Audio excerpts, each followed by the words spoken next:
Welcome dear rockers. आज की movie की कई स्पेशलिटीज हैं, लेकिन सबसे खास स्पेशलिटी है इस मूवी का हीरो। मिस्टर मैन सीरीज और मूवी में जिस एक्टर ने हमें हंसा हंसा कर लौटपॉट कर दिया था, उन्होंने इस डिटेक्टिव मूवी में प्रूव कर दिया है कि वो एक दमदार एक्टर है। जी हाँ, इस मूवी के हीरो है रॉबिन एटिंगसन। मैग्रेट नाम के इन्वेस्टिगेटिंग ऑफिसर पर आधारित 4 मूवीज बनी है और हर मूवी में एक इंटरेस्टिंग और मुश्किल केस को सॉल्व करते हैं ऑफिसर मैग्रेट। आज हम देखेंगे सीरीज की पहली मूवी। ये कहानी 1950 के पेरिस में होती है।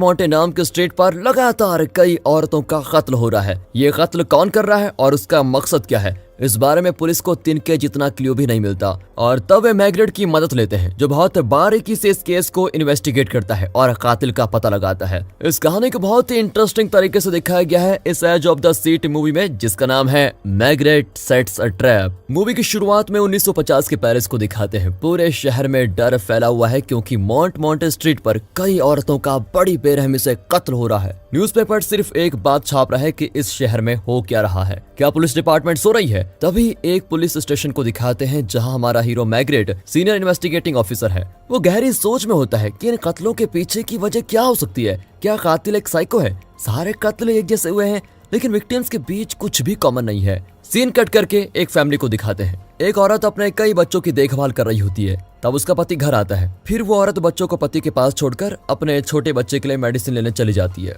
मेडिसिन खरीदकर वो लौट रही होती है तो उसे एक सुनसान गली से गुजरना पड़ता है। पीछे से एक शैडो उसके पास आता है और यहाँ स्क्रीन ब्लैकआउट। इसके बाद सीधे पुलिस स्टेशन को कॉल आता है और जूनियर ऑफिसर्स टेंशन में मैग्रेट के ऑफिस में आ जाते हैं। उन्हें देखते हैं मैग्रेट समझ जाता है कि एक और कत्ल हो गया है। मैग्रेट स्पॉट पर जाता है और उसको पता चलता है कि लाश को सबसे पहले एक बार डांसर ने देखा था। अब मैग्रेट के असिस्टेंट्स बताते हैं कि पिछले कत्लों की तरह इस औरत का भी कत्ल हुआ है। इसकी छाती और पीठ पर चाकू से वार किया गया है। ना तो इस औरत के पैसे चोरी हुए हैं और ना ही इसे सेक्सुअली अब्यूज किया गया है। और तब मैग्रेट देखता है कि मेडिसिन बिखरे पड़े हैं। उसे बहुत बुरा लगता है कि बेचारी दवा लेने के लिए गई थी और साइको ने इसका खून कर दिया। अगले सीन में मैग्रेट विक्टिम के घर पर जाता है तो उसका पति बच्चों को संभालते हुए फूट फूट कर रो रहा होता है। मैग्रेट उससे कुछ पूछ ही नहीं पाता। फिर मैग्रेट उस क्लब में जाता है जहाँ की बार डांसर ने लाश को पहले देखा था। डांसर बताती है कि मैं रोज उसी स्ट्रीट से होकर घर जाती हूँ। कल घर जाते वक्त मैंने देखा कि उस गली में एक औरत मरी पड़ी हुई है। अगर मैं जरा जल्दी घर के लिए निकलती तो शायद उस लड़की की जगह मैं मारी जाती। ये कहकर वो बहुत रोने लगती है और बहुत घबराई भी होती है।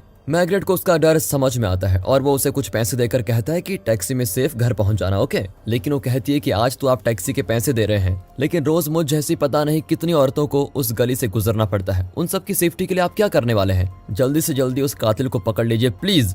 उसकी बात मानकर मैग्रेट का दिल बहुत भारी हो जाता है और वो ठान लेता है कि वो किसी भी तरह अब इस केस को सॉल्व करके रहेगा। पुलिस स्टेशन के बाहर जर्नलिस्ट उन्हें घेर लेते हैं कि क्या आप ये केस सॉल्व करेंगे या फिर अगले कत्ल का इंतजार कर रहे हैं। मैग्रेट को बड़ा गुस्सा आता है, लेकिन वो बिना कुछ कहे चला जाता है। अब स्टेशन में मरी हुई औरत का मेडिसिन बोतल देखकर मैग्रेट कुछ सोचने लगता है। तब उसके असिस्टेंट्स बताते हैं कि मिनिस्टर आपको देखना चाहते हैं। मैग्रेट और उसका सीनियर मिनिस्टर से मिलने जाते हैं। मिनिस्टर चिल्लाता है कि तुम लोग कर क्या रहे हो और कितने खून होने का इंतजार कर रहे हो? तुम्हारी नाकाबिलियत की वजह से मेरी पदवी चली जाएगी। वो लाउड स्पीकर की तरह इनके कान फाड़ रहा होता है, लेकिन मैग्रेट बहुत ही शांत बैठा होता है। चीफ कहता है कि मैग्रेट इस तरह के केसेस को सॉल्व करने में बहुत एक्सपर्ट है, वो जल्द ही कातिल को पकड़ लेगा, प्लीज थोड़ा टाइम दीजिए। अब मैग्रेट बताता है कि हर कत्ल में कोई ना कोई क्लू जरूर होता है, लेकिन इस केस में ऐसा कुछ भी नहीं है। विक्टिम्स के बीच में कोई कनेक्शन ही नहीं है और हर औरत अलग अलग प्रोफेशन को बिलोंग करती है। इन कत्लों में सिर्फ 2 बातें कॉमन है। एक तो सारे कत्ल मोंटे स्ट्रीट में हो रहे हैं और सिर्फ रात को ही हो रहे हैं। मिनिस्टर कहता है कि मुझे रीजंस नहीं, रिजल्ट्स चाहिए। तुम कुछ भी करके कातिल को पकड़ो। अगले सीन में मैग्रेट लास्ट विक्टिम के घर पर जाता है और उसके पति को एक मेडिसिन बोतल देता है जो क्राइम सीन पर मिली थी। उसकी बेटी पूछती है कि मेरी माँ कब आएगी। बेचारी ये भी नहीं जानती कि उसकी माँ अब नहीं रही। मैग्रेट अब बहुत परेशान हो जाता है कि इन बच्चों को ये आदमी कैसे संभालेगा। फिर मैग्रेट बच्चों के साथ कुछ देर खेलकर अपने घर आता है। उसकी पत्नी रेडियो पर वही घिसी पिटी न्यूज सुन रही होती है कि कत्ल पे कत्ल हो रहे हैं, पुलिस हाथ पे हाथ धरी बैठी है, एटसेट्रा एटसेट्रा। अब मैग्रेट तंग आकर रेडियो ऑफ ही कर देता है। यहाँ पता चलता है कि पुलिस वालों की जिंदगी सच में स्ट्रेसफुल होती है, पर उसकी पत्नी उसे मोटिवेट करती है कि सब्र से काम लो, तुम इस केस को जल्द से जल्द सॉल्व कर पाओगे, मुझे इसका पूरा विश्वास है। अब मैग्रेट का मूड थोड़ा ठीक हो जाता है और वो पूछता है कि खाने में क्या बना है। मैं खाना क्यों बनाऊंगी, आज तुम्हें याद नहीं है कि हमें डॉक्टर के यहाँ डिनर पे इनवाइट किया गया है, भूल गए तुम? अगले सीन में उस डिनर पार्टी को दिखाते हैं जहाँ कई लोग आए हुए हैं। वहाँ भी इस सीरियल किलिंग के बारे में ही बातें हो रही होती हैं। कुछ लोग तो मैग्नेट से कहते हैं कि कातिल ये सारे खून पब्लिसिटी के लिए कर रहा है। वो चाहता है कि प्रेस और आम लोग उसकी चर्चा करें, लोग उसके बारे में बात करें। अब इससे पहले मैग्नेट कुछ रिएक्ट कर पाता, उसकी पत्नी उसको बचाने के लिए आ जाती है और कहती है पार्टी में मैं भी हूँ, चलो ना डिनर करने एंजॉय करते हैं। पार्टी खत्म करके दोनों घर जाते हैं। रास्ते में उसकी पत्नी कहती है कि अगर हमारी बेटी जिंदा होती तो आज उसका 23rd बर्थडे होता है ना। इनकी बातों से पता चलता है कि इनकी बेटी बचपन में चल बसी। अब मैग्नेट टॉपिक चेंज करते हुए कहता है कि पार्टी में कई लोग एक ही बात बोल रहे थे कि कातिल चाहता है कि लोग उसके कत्लों के बारे में ज्यादा बातें करें। क्या कोई सिर्फ इसके लिए खून कर सकता है क्या? उसकी पत्नी इस बात से सहमत नहीं होती, लेकिन मैग्नेट को लगता है कि यह सच भी हो सकता है और अगर लोग कातिल की चर्चा करना बंद कर दें तो उसे गुस्सा आ जाएगा और वो सामने आएगा। अगली सुबह पुलिस वाले एक आदमी को पकड़कर स्टेशन लेके आते हैं। उसका चेहरा कैप से कवर किया गया होता है। रिपोर्टर्स चिल्लाते हैं कि क्या यही कातिल है, पर उन्हें कोई जवाब नहीं मिलता और पुलिस वाले उस आदमी को घसीट कर अंदर लेके आते हैं। स्टेशन के अंदर आकर वो आदमी हे करके हंसने लगता है। असल में ये एक पुलिस कांस्टेबल है। ये मैग्नेट का ही प्लान था। वो प्रेस और जनता को विश्वास दिलाना चाहता था कि कातिल पकड़ा गया, तब वे इस केस के बारे में ज्यादा डिस्कस नहीं करेंगे और इस बात से कातिल गुस्सा होकर जरूर सामने आएगा। वो अगला कत्ल करने की कोशिश करेगा और हम उसे रंगे हाथों पकड़ लेंगे। यही मैग्नेट का प्लान है। अब वो प्रेस को कंफ्यूज करने के लिए बाहर आता है। वे पूछते हैं कि क्या यही खूनी है। मैग्नेट कैजुअली कहता है कि इंक्वायरी चल रही है, फिलहाल मैं कुछ नहीं कह सकता। ये कहकर वो चला जाता है। रिपोर्टर्स तो अब अपने बाल उखाड़ने लगते हैं कि जिस आदमी को पुलिस अंदर लेकर गई है वो है कौन, आखिर वो पकड़ा कैसे गया, पुलिस हमसे क्या छुपा रही है। अगले सीन में पास की बेकरी से पुलिस वालों के लिए कुछ स्नैक्स डिलीवर किए जाते हैं। एक रिपोर्टर बेकरी वाले को पैसे देकर कहता है कि तुम बाहर आकर बताना कि अंदर क्या बातें चल रही है, पर प्रेस वाले नहीं जानते कि मैग्नेट भी इसी का इंतजार कर रहा था। जब बेकरी वाला डोर नॉक करता है तो मैग्नेट अपने ऑफिसर्स को अलर्ट कर देता है कि शुरू करो। अब जैसे ही वो अंदर आता है तो वे उस कांस्टेबल को पकड़कर टॉर्चर करने की एक्टिंग शुरू करते हैं। कांस्टेबल मुंह छुपाकर हंस रहा होता है। बता फरवरी की उस रात, इतना कहकर पुलिस ऑफिसर चुप हो जाता है। मैग्नेट ने इन्हें खूब ट्रेनिंग दे रखी है कि उसके अंदर आते ही तुम बीच में इंक्वायरी रोक देना, वरना उसे शक होगा। बेकरी का आदमी चारों ओर देखता है और धीरे से स्नैक्स बॉक्स वहीं रख देता है और फिर बाहर आ जाता है। जब वो दरवाजे के पास जाता है तो वह इंक्वायरी को फिर से शुरू कर देते हैं। बता कि फरवरी 2 को उस रात हुआ क्या था। दरअसल फरवरी 2 को पहला कत्ल हुआ था। अब बेकरी वाला बाहर आकर रिपोर्टर्स को बता ही देता है कि हाँ, वो सच में कत्ल के बारे में ही उस कातिल से पूछताछ कर रहे हैं। लगता है वही खूनी है। यहाँ अंदर पुलिस वाले हंस रहे होते हैं। अब ये खबर फैल जाती है कि पुलिस ने कातिल को पकड़ लिया, लेकिन मिनिस्टर के पूछने पर मैग्नेट बता ही देता है कि हाँ, ये एक फेक अरेस्ट था। मैंने अपने 200 आदमी इस काम पर लगा दिए हैं। वे पब्लिक प्लेसेस में जनता के साथ मिक्स होकर चल फिर रहे हैं। मेरी टीम जल्द ही कातिल को पकड़ लेगी। अब मिनिस्टर डांटता है कि बिना मेरी परमिशन के तुम इतने सारे लोगों की जान रिस्क में कैसे डाल सकते हो। अगर कुछ गलत हुआ तो जिम्मेदारी सिर्फ तुम्हारी होगी, समझे? ओके सर, मैं देख लूंगा। ये कहकर मैग्नेट चला जाता है। अब स्टेशन में मैग्नेट अपने असिस्टेंट्स को बताता है कि हमें 12 वीमेन पुलिस चाहिए जिनके बाल काले हैं और जिन्हें सेल्फ डिफेंस आता हो। उसके असिस्टेंट्स तुरंत 12 वीमेन पुलिस को लेके आ जाते हैं। मैग्नेट उनको बताता है कि तुम्हें मोंटे स्ट्रीट और उसके आसपास घूमना है। कातिल जरूर तुम में से किसी पर अटैक करेगा। हम तुम्हें बचाने आ जाएंगे, लेकिन अगर हमें किसी वजह से देरी हुई तो तुम्हें अपना सेल्फ डिफेंस खुद करना होगा। इसमें रिस्क जरूर है, लेकिन अगर तुम सब अलर्ट रहे तो ये काम कर सकोगे। 200 ऑफिसर्स तुम्हारे आसपास ही रहेंगे, इसलिए डरने की जरूरत नहीं है। तुम्हें बस आम लोगों की तरह ही बिहेव करना है। इस तरह ये मिशन होता है शुरू। अब शहर में लोग एकदम नॉर्मल हो गए हैं क्योंकि पुलिस ने कातिल को पकड़ लिया और किसी को डरने की जरूरत है ही नहीं। मैग्नेट एक बार में होता है और वहां पर एक रिपोर्टर आकर पूछती है कि क्या आपने सच में कातिल को पकड़ लिया या फिर कोई गेम खेल रहे हो। मैग्नेट बिना कुछ कहे बाहर आ जाता है। उस रात मैग्नेट अपना गन लोड करता है और मोंटे स्ट्रीट के पास आता है। लोगों के बीच लेडी कांस्टेबल्स भी घूम रही होती हैं। एक कांस्टेबल किसी आदमी से बात कर रही होती है और कुछ देर बाद वो उस आदमी को बाय कहकर एक गली में जाती है। अचानक पीछे से कातिल उस पर अटैक करता है। वो सेल्फ डिफेंस करती है और उसको रोक लेती है, पर वो बहुत ही स्ट्रॉन्ग आदमी लगता है और एक सर्जिकल नाइफ से उसे चीरने की कोशिश करता है। वो चिल्लाने लगती है और दूसरे पुलिस वाले उस ओर भाग कर आते हैं। इतने में कातिल उसे नीचे गिराकर उसकी ड्रेस को काट लेता है, फिर उसे चाकू से मारने की कोशिश करता है, लेकिन पुलिस को आते देखकर वो भाग जाता है। इसी बीच मैग्नेट का एक असिस्टेंट जो जरा बुजुर्ग है वो कातिल को चेस करने लगता है, लेकिन उसे मिस कर देता है। यहाँ मैग्नेट उस लेडी कांस्टेबल को कार में ले जाकर पूछता है कि वो कैसा दिखता है। वो बताती है कि उस आदमी ने ब्लू कोट पहना हुआ था और उसका कद मुझसे छोटा था। वो ये सब कुछ जब बता रही होती है तो बहुत नर्वस होती है और उसके हाथ में कातिल के कोट का एक टुकड़ा भी होता है जिस पर बटन लगा है। अब उसकी टेंशन को देखकर मैग्नेट उसे स्टेशन में लेके आता है और वहाँ वो जरा आराम से बात करती है। वो कहती है कि उस आदमी की उम्र लगभग 30 साल होगी और उसकी उंगली में एक वेडिंग रिंग भी थी। वो पूछता है जिससे तुम बात कर रही थी वो आदमी कौन था? सर वो तो मेरा बॉयफ्रेंड था, मुझे लगा कि उसके साथ कैजुअली बात करूंगी तो नेचुरल लगेगा, कातिल को शक नहीं होगा। फिर मैग्रेट उसकी समझदारी के लिए उसकी तारीफ करता है और कहता है कि अब तुम जा सकती हो। अब मैग्रेट उस कपड़े के टुकड़े और बटन को फॉरेंसिक एक्सपर्ट के पास लेके जाता है। वो बताता है कि ये किसी डिजाइनर कोट का बटन लगता है, इस पर एक बारीक ब्लू धागा भी है, मतलब कातिल जरा स्टाइलिश ड्रेसिंग सेंस वाला आदमी है। इस कपड़े के मटेरियल से हम इसके मैन्युफैक्चरर का पता लगा सकते हैं, इस तरह हम कातिल के करीब पहुंच सकते हैं। यहाँ स्टेशन में वही रिपोर्टर जो बार में मैग्रेट से मिली थी वो पुलिस स्टेशन के अंदर आ जाती है।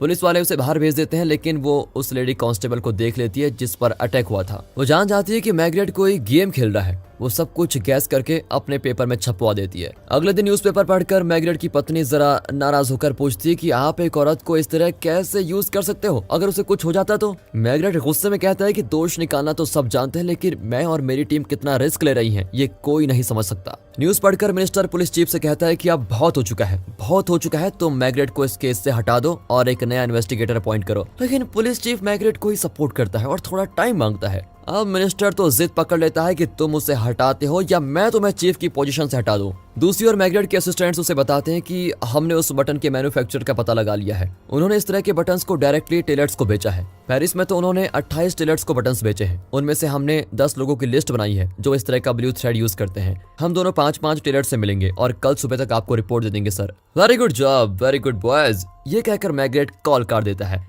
अब मैग्रेट की एनर्जी थोड़ा बढ़ जाती है, चलो ये केस सॉल्व होने की कगार पर आ गया है। लेकिन तभी चीफ उसे बुरी खबर देता है कि मिनिस्टर इस केस को एक नए ऑफिसर को सौंप रहा है। नया ऑफिसर कल आने वाला है।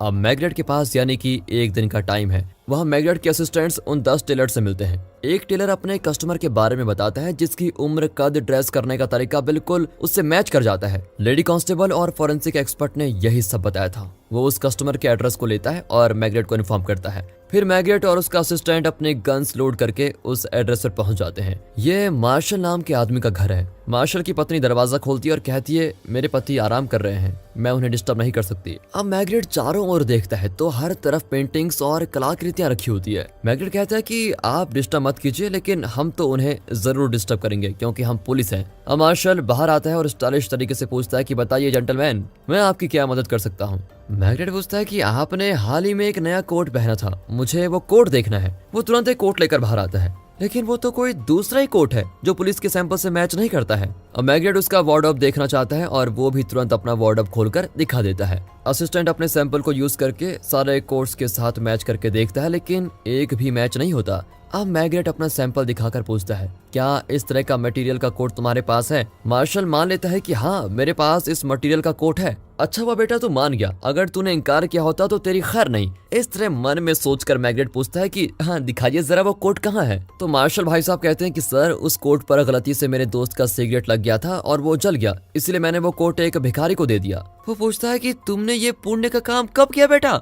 सर 1 हफ्ते पहले। अब मैग्रेट सबको चुप कराकर मेड को बुलाता है। कल रात तुम घर कब आई थी? उस वक्त मार्शल कहाँ पर था? वो बताती है कि मैं 9 बजे यहाँ से निकली और उस वक्त तो ये यहीं पर थे। क्या तुम मार्शल के एक ब्लू कोट के बारे में जानती हो जिस पर सिगरेट से छेद किया गया था? नहीं सर, मैंने इनकी कॉस्टली कोट्स को हाथ भी नहीं लगाया, ना ही मैं कभी लगाती हूँ। अब मैग्रेट 1 मिनट सोचता है और अचानक कहता है कि इस आदमी को अरेस्ट करके स्टेशन ले आओ। अरे वाह, अरेस्ट क्यों करेंगे?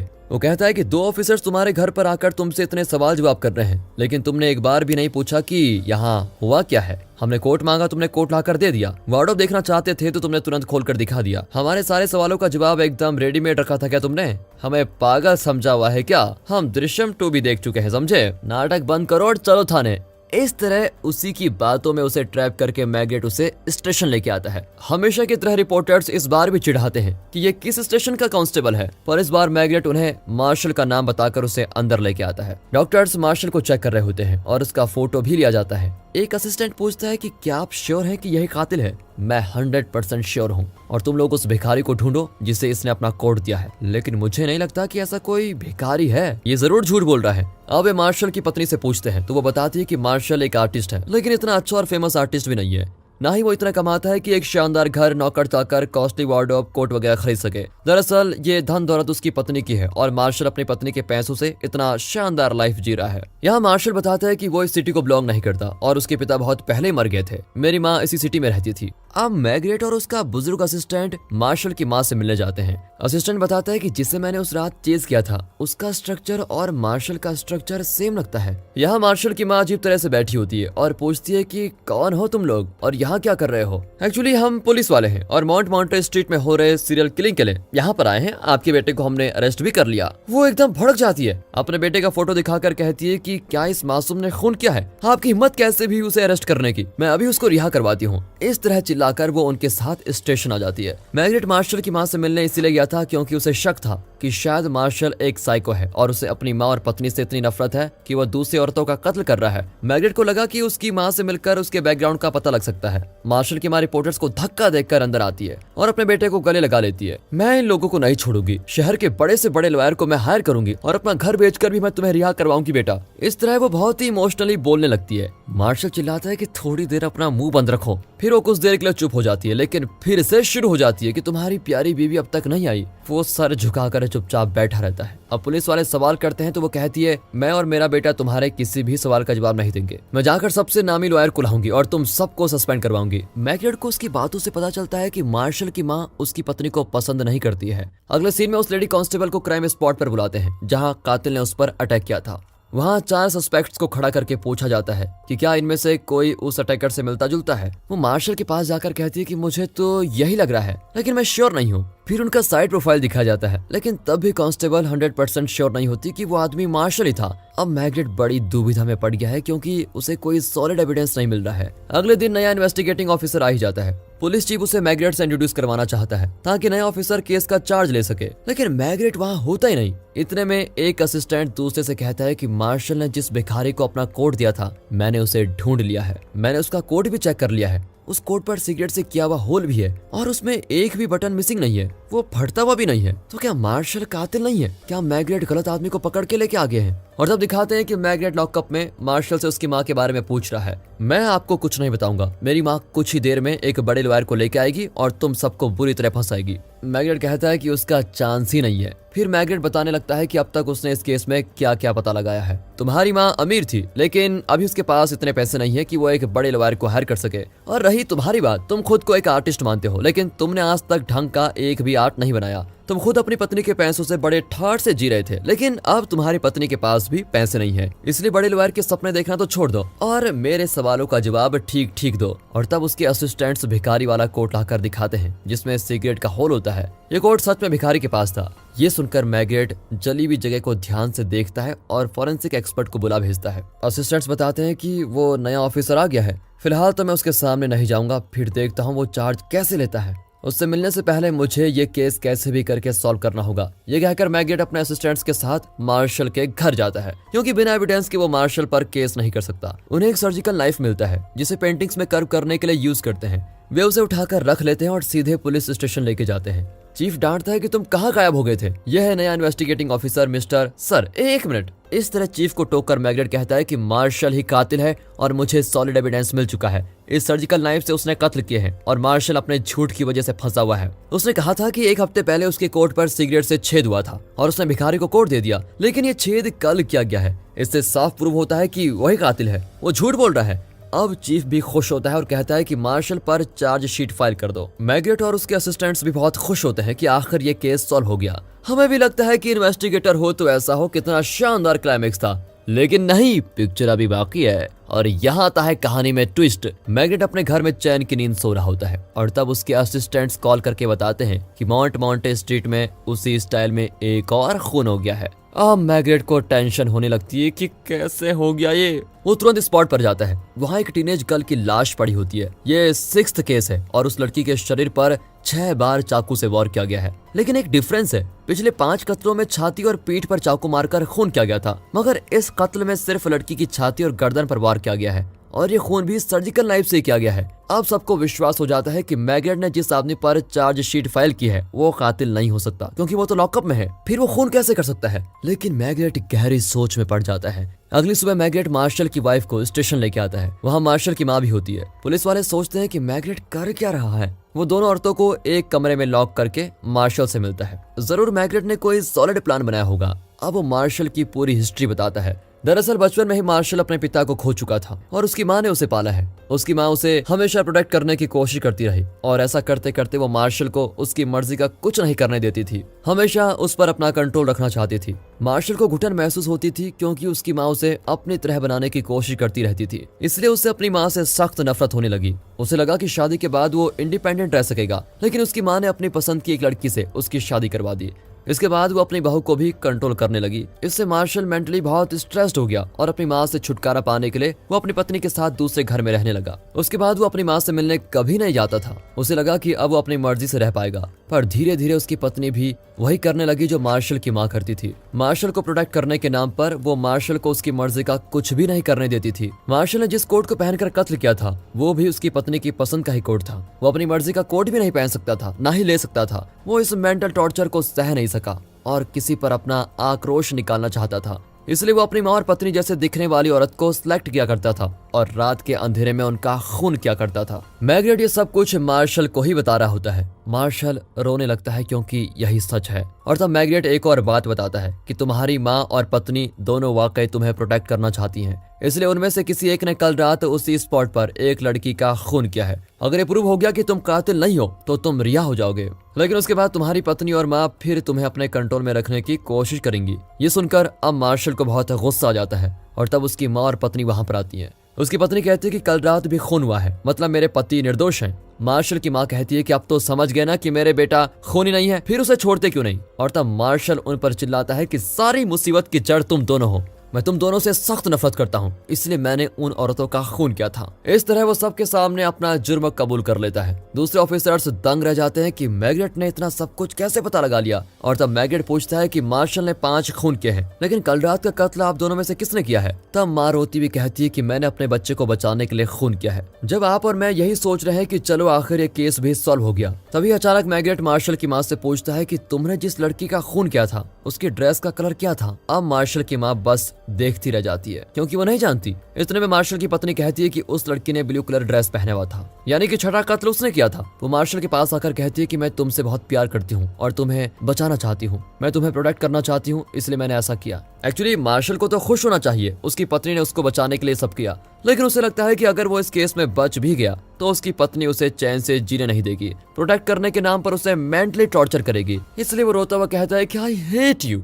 और इस तरह मैग्रेट दोनों कातिलों को अरेस्ट कर लेता है। वो अपने ऑफिस में बैठकर सोच रहा होता है कि ये कत्ल क्यों हुए। उसे लगता है कि हद से ज्यादा प्यार भी हथकंडी बन जाता है। यही मार्शल के साथ भी हुआ। उसके ख्यालों के बीच उसकी पत्नी कॉल करके पूछती है, क्यों जी, इस बार केस खत्म हुआ कि नहीं। मैग्रेट कहता है कि 100% खत्म हो गया। वो पूछती है, तो क्या आज रात मूवी देखने चलें। मैग्रेट कहता है कि मूवी में क्या रखा है, असली कहानी तो मैं तुम्हें सुनाऊंगा। मैग्रेट की कहानी। ये कहकर मैग्रेट दो केसेस सक्सेसफुली कंप्लीट करने की खुशी में अपनी हैट पहन लेता है और वहां से बाहर। और इसी के साथ ये मूवी यहाँ पर होती है खत्म। पहली मूवी में एक ही केस में इतनी मिस्ट्रीज को सॉल्व करने के बाद हमारे हीरो मैग्रेट इस सेकंड मूवी में सॉल्व करेंगे दो केसेस। एक केस में पेरिस शहर में कत्ल होता है। विक्टिम का मुंह इतनी बुरी तरह से डैमेज कर दिया गया है कि कोई उसको पहचान ही नहीं सकता। दूसरी ओर पेरिस से दूर एक गांव में सीरियल किलिंग्स और डकैतियां होती है। मैग्रेट इन दोनों केसेस को इन्वेस्टिगेट करता है और आखिर में एक ही टाइम पर दोनों केसेस को सॉल्व भी करता है। आपकी बेसब्री भी हमें फील हो रही है, इसलिए चलिए देखते हैं सीरीज की सेकंड मूवी जिसका नाम है मैग्रेट्स डेड मैन। मूवी की शुरुआत में पेरिस से बहुत दूर ग्राफोस नाम के गांव में एक बड़े फार्म हाउस को दिखाते हैं। इसके ओनर और उसकी पूरी फैमिली को बड़ी बेरहमी से खून किया गया है। बहुत सारे पैसे और गहने वगैरह भी चोरी हुए हैं। पुलिस तुरंत स्पॉट पर पहुंच जाती है। पूरा घर तहस नहस पड़ा होता है और हर तरफ लाशें पड़ी हुई है। एक अंडरग्राउंड सीक्रेट लॉकर को तोड़कर पैसे और गहने भी चुराए गए हैं। तब उन्हें अलमारी से एक आवाज आती है और सभी अलर्ट होकर वार्न करते हैं कि चुपचाप बाहर आ जाओ वरना शूट कर देंगे। लेकिन बहुत देर बाद भी कोई बाहर नहीं आता। फिर पता चलता है कि एक छोटी लड़की डरी सहमी भी अलमारी में छुपी हुई है। और यहाँ मूवी का टाइटल मैग्रेट्स डेड मैन डालकर होती है मूवी शुरू। अगले सीन में पेरिस को दिखाते हैं जहां एक आदमी अपनी जान हथेली में लिए भाग रहा है। वो बहुत डरा हुआ है क्योंकि उसे 2 आदमी पीछा कर रहे हैं। उनसे बचने के लिए ये आदमी एक होटल में घुसता है और वहां के बार से एक टोकन खरीदता है। फिर वो किसी को कॉल करता है और उस कॉल को अटेंड करता है अपना हीरो मैग्रेट। वो आदमी कहता है कि मेरी पत्नी नीना आपको जानती है, कुछ लोग मुझे मारने की कोशिश कर रहे हैं और मुझे फॉलो कर रहे हैं। वे 2:20 से मुझे फॉलो कर रहे हैं, प्लीज मुझे बचा लीजिए। मैग्रेट पूछता है कि इस वक्त तुम कहाँ हो। वो उस बार का नाम बताता है और बार बार कहता है कि मैं नीना का पति हूँ, प्लीज हेल्प मी। लेकिन इतने में कट जाती है कॉल। मैग्रेट तुरंत अपने असिस्टेंट को उस बार में चेक करने के लिए भेजता है। मैग्रेट परेशान भी है क्योंकि वो नीना नाम की किसी औरत को जानता ही नहीं। अब न जाने उस आदमी के साथ क्या हुआ होगा। मैग्रेट किसी भी चीजों को कैजुअली नहीं लेता, लेकिन इस मामले में उसको डर है कि कोई अनहोनी ना हो जाए। तभी फिर उस आदमी का कॉल आता है, लेकिन दूसरे नंबर से। सर वो लोग बार में भी आ गए हैं, इसलिए मैं एक होटल की ओर भाग रहा हूँ, आप प्लीज वहाँ जाइए। मैग्रेट तुरंत उसके बताए हुए होटल के एड्रेस पर पहुंच जाता है। वहां जाकर वो बहुत देर वेट करता है लेकिन कोई नहीं आता। उसका असिस्टेंट बताता है कि मैं आपके बताए हुए बार में गया। यहाँ पता चला कि एक आदमी नर्वस होकर कॉल कर रहा था। वो 30-35 साल का आदमी था और जरा मोटा भी, लेकिन अचानक वो किसी को देखकर डरने लगा और यहाँ से भाग गया। अब मैग्रेट कहता है कि उस आदमी का हुलिया बताकर सारे पुलिस स्टेशन को अलर्ट कर दो। अगर उस जैसे किसी आदमी का एक्सीडेंट हो गया हो या वो कहीं देखा गया हो तो पुलिस वाले हमें इन्फॉर्म कर देंगे। अब असिस्टेंट बताते हैं कि कुछ लोगों ने एक आदमी को देखा था जो टेंशन में यहाँ वहाँ भटक रहा था, और तब दिखाते हैं कि वो आदमी एक पिलर के पीछे छुपा हुआ है। जब उसे चेस करने वाले आदमी वहां नजर नहीं आते तो वो पास के एक पोस्ट ऑफिस में जाकर एक कवर खरीदता है और उसमें एक टिकट रखता है। फिर कवर पर एक एड्रेस लिखकर किसी को कॉल करता है, लेकिन अचानक एड्रेस काट कर दूसरा एड्रेस लिखता है। इसके बाद वो अपने फ्रेंड को कॉल करके कहता है कि यार मैं अल्बर्ट बोल रहा हूँ, मैं तुमसे अभी मिलना चाहता हूँ। कॉल काट कर वो बाहर जाता है तो वो दोनों फिर अल्बर्ट को फॉलो करते हैं। रात हो जाती है लेकिन मैग्रेट घर जाने के बजाय बड़ी कंफ्यूजन में होता है कि ये नीना है कौन, मुझे याद क्यों नहीं आ रहा है। मैग्रेट का असिस्टेंट न्यूज़पेपर में ग्राफोस गांव में हुए कत्लों के बारे में पढ़ रहा होता है। उस केस में वहां की पुलिस एक आदमी को ढूंढ रही है जो पेरिस से गॉर्डरविले गया था,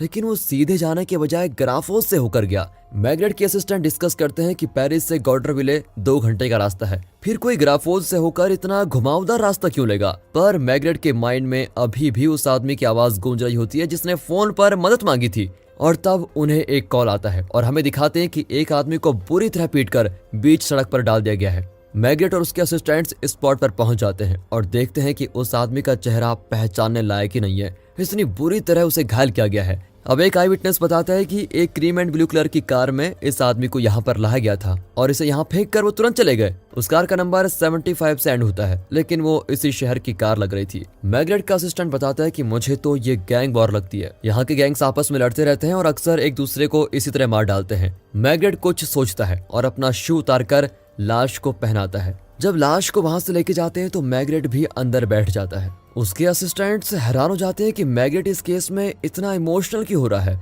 दरअसल मैग्रेट परेशान है क्योंकि इस आदमी ने उसे कॉल करके मदद मांगी थी, लेकिन वो उसे बचा नहीं पाया। अब शव विश्लेषण में पता चलता है कि विक्टिम की छाती पर चाकू से वार किया गया है, जिसके कारण वो मर गया था, लेकिन उसके बाद उसके हाथ, पैर और मुंह तोड़ दिए गए हैं। मैग्रेट के पूछने पर फॉरेंसिक डॉक्टर बताता है कि इसके हाथ बहुत ही सॉफ्ट हैं, लेकिन पैर बहुत स्ट्रांग हैं। ये जरूर ऐसा काम करता है जिसमें बहुत देर खड़ा रहना पड़ता है। कल रात 8 से 10 बजे के अंदर इसका खून हुआ है। थोड़ी कोशिश करके इसके डैमेज चेहरे को हम रिक्रिएट कर सकते हैं। यहाँ होता है सीन कट और मैग्रेट अपने असिस्टेंट्स को उस बार में और पोस्ट ऑफिस में जाकर इंक्वायरी करने को कहता है। दोनों जगह जाकर पता लगाओ कि इस आदमी ने किसे कॉल किया और वो क्या बात कर रहा था। हमें पता लगाना है कि वो कहाँ गया था, क्योंकि पोस्ट ऑफिस से निकलने के 3 घंटे बाद वो मर गया और शव स्टेशन में पता चला है कि उसके पेट में खाना था, मतलब खाने के बाद उसका खून हुआ। पता लगाओ कि जो उसने फूड खाया था वो आइटम्स किस होटल के मेन्यू में है। इस तरह हम उसे ट्रैक कर सकते हैं कि वो मरने से पहले कहाँ गया था। मैग्रेट का इतना साफ और डिटेल्ड इंस्ट्रक्शन मिलने के बाद एक असिस्टेंट बार में, दूसरा पोस्ट ऑफिस में और तीसरा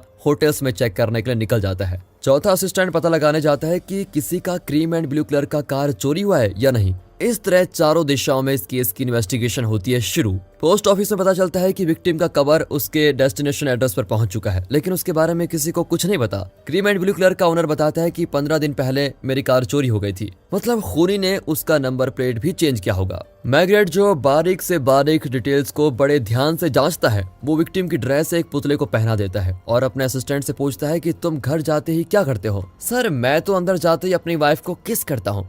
मैग्रेट उसे ऊपर से नीचे घूर कर कहता है कि मैं तो सबसे पहले घर जाकर नहा धोकर ड्रेस चेंज करता हूँ। इस आदमी ने भी घर जाकर ड्रेस चेंज किया होगा, लेकिन इसकी पैंट और कोट बिल्कुल भी मैच नहीं करते। तब एक कोट पर चाकू से किए गए छेद को देखते हैं। अब मैग्रेट उस छेद में से एक चाकू घुसाता है। अगर यहाँ चाकू मारा गया था तो विक्टिम के पेट में लगना चाहिए, लेकिन असल में उसकी छाती पर चाकू के निशान है, यानी छाती पर वार करने से ये मरा है। लेकिन उसके बाद इस जगह पर चाकू से छेद किया गया। तभी डॉक्टर बताता है कि विक्टिम के शूज में कई तरह के ड्रिंक्स मिले हैं, मतलब ये किसी बार में काम करता था।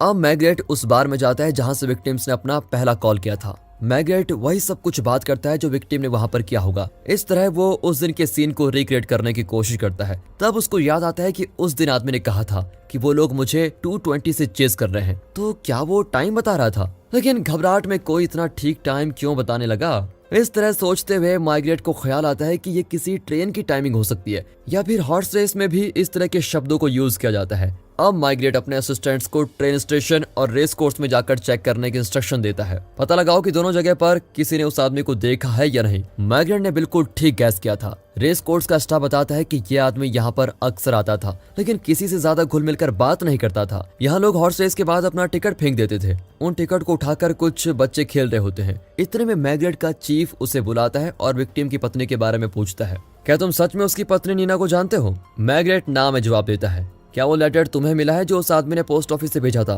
सर, मुझे लगता है विक्टिम ने वो लेटर किसी और को भेजा था। अच्छा, ये बताओ, क्या किसी ने इस आदमी की मिसिंग कंप्लेंट की है? नहीं सर, ऐसा कोई कंप्लेंट नहीं आया है। तो फिर इस केस को तुरंत क्लोज कर दो। दरअसल गांव के फार्म हाउस केस में खूनी का पता नहीं चला है। वो एक हाई प्रोफाइल केस है, इसलिए हमें उस केस पर ध्यान देना होगा। लेकिन मैग्रेट कहता है कि बिना खूनी का पता लगाए मैं इस केस को क्लोज नहीं करूंगा। पर चीफ ऑर्डर देता है कि ये केस क्लोज करो और फार्म हाउस केस के लिए तैयार हो जाओ। अब अगली सुबह ग्राफ हाउस का इंस्पेक्टर फार्म हाउस केस की सारी डिटेल्स लेकर आता है और फॉरेंसिक डॉक्टर को एक्सप्लेन करता है कि ओनर की फैमिली को बड़ी क्रूरता से मारा गया। घर की औरतों को बहुत बुरे तरीके से टॉर्चर करके उनका खून किया गया है। और तभी मैग्रेट अंदर आता है। दरअसल इंस्पेक्टर ने मैग्रेट के बारे में बहुत कुछ सुना है। दोनों मिलते हैं तो मैग्रेट रिक्वेस्ट करता है कि आप प्लीज मेरी पूरी टीम ले लीजिए, लेकिन मुझे सिर्फ 2 आदमी चाहिए जो दूसरे केस की इन्वेस्टिगेशन कर रहे हैं। 2-3 दिन में वे काम खत्म करके फार्म हाउस केस में आपका साथ देंगे। इंस्पेक्टर मैग्रेट की बहुत रिस्पेक्ट करता है और तुरंत मान जाता है। पूरा स्टेशन फार्म हाउस केस की इन्वेस्टिगेशन में लगा होता है, लेकिन मैग्रेट के 2 असिस्टेंट्स अल्बर्ट के केस में लगे हुए हैं। वे डिस्कस करते हैं कि विक्टिम आखिर में रेस कोर्स गया था और वहां से बचकर भागा था। उसे भागते हुए कुछ लोगों ने देखा था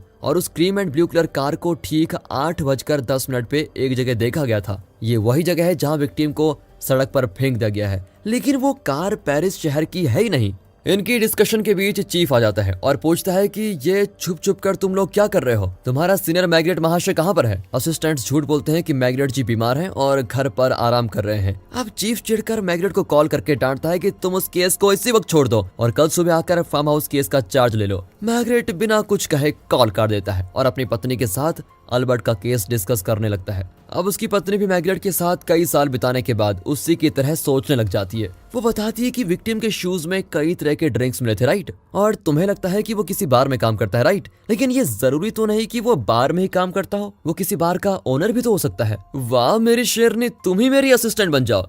ये कहकर मैग्रेट सोच में पड़ जाता है कि विक्टिम ने 2 बार मुझे कॉल किया था, लेकिन तीसरी बार उसने मुझे नहीं किसी और को कॉल किया। उसने किसे कॉल किया होगा? ऊपर से वो खाना खाकर मरा है। अब उसकी पत्नी कहती है कि शायद उसने अपने किसी दोस्त को कॉल किया होगा और उसका इंतजार करते हुए उसने खाना भी खा लिया।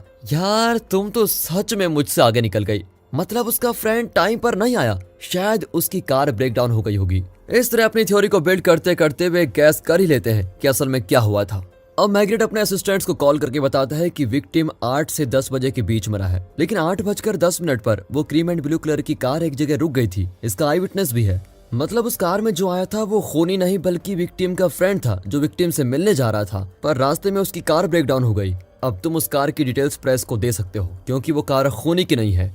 अगली सुबह पुलिस स्टेशन में एक बुजुर्ग औरत आकर कहती है कि मैंने उस क्रीम एंड ब्लू कलर की कार को देखा है। अरे माँ जी जरा धीरे बोलिए, चीफ को पता चल गया तो हमारी नौकरी चली जाएगी। वो औरत धीरे से कहती है कि मैंने उस कार को अपने पड़ोस में देखा था। वहाँ एक कपल अपना होटल और बार चलाते हैं और मैंने इस कार को वहीं देखा था। अब मैग्रेट उस औरत से सारी डिटेल्स ले लेता है। जैसा मैग्रेट की पत्नी ने कहा था, विक्टिम बार में काम नहीं करता बल्कि एक बार का ओनर भी हो सकता है। मैग्रेट और उसके असिस्टेंट्स उस बार में पहुंच जाते हैं। मैग्रेट पूछता है कि चीफ ने तुम दोनों को इस केस के लिए छोड़ा कैसे? वे बताते हैं कि गुरु सब आपसे ही सीखा है। हमने बोल दिया कि मैग्रेट सर का जुकाम हमें भी लग गया है, अगर हम काम पे आए तो सबको जुकाम हो जाएगा। चीफ ने हमें 2 दिन की छुट्टी दे दी। अब वे ग्लव्स वगैरह पहनकर बार के अंदर जाते हैं। वहाँ चीजें बिखरी पड़ी होती हैं और जगह जगह खून के दाग हैं, लेकिन कैश बॉक्स के पैसे वैसे के वैसे ही हैं और कीमती चीजों को किसी ने हाथ भी नहीं लगाया होता। मतलब ये पैसों के लिए नहीं किया गया था। एक कबर्ड में विक्टिम के मिसमैच करने वाले पैंट कोट वगैरह रखे गए हैं। नीचे के ड्रॉर में छोटे बच्चों के ड्रेस एसेसरीज वगैरह होते हैं।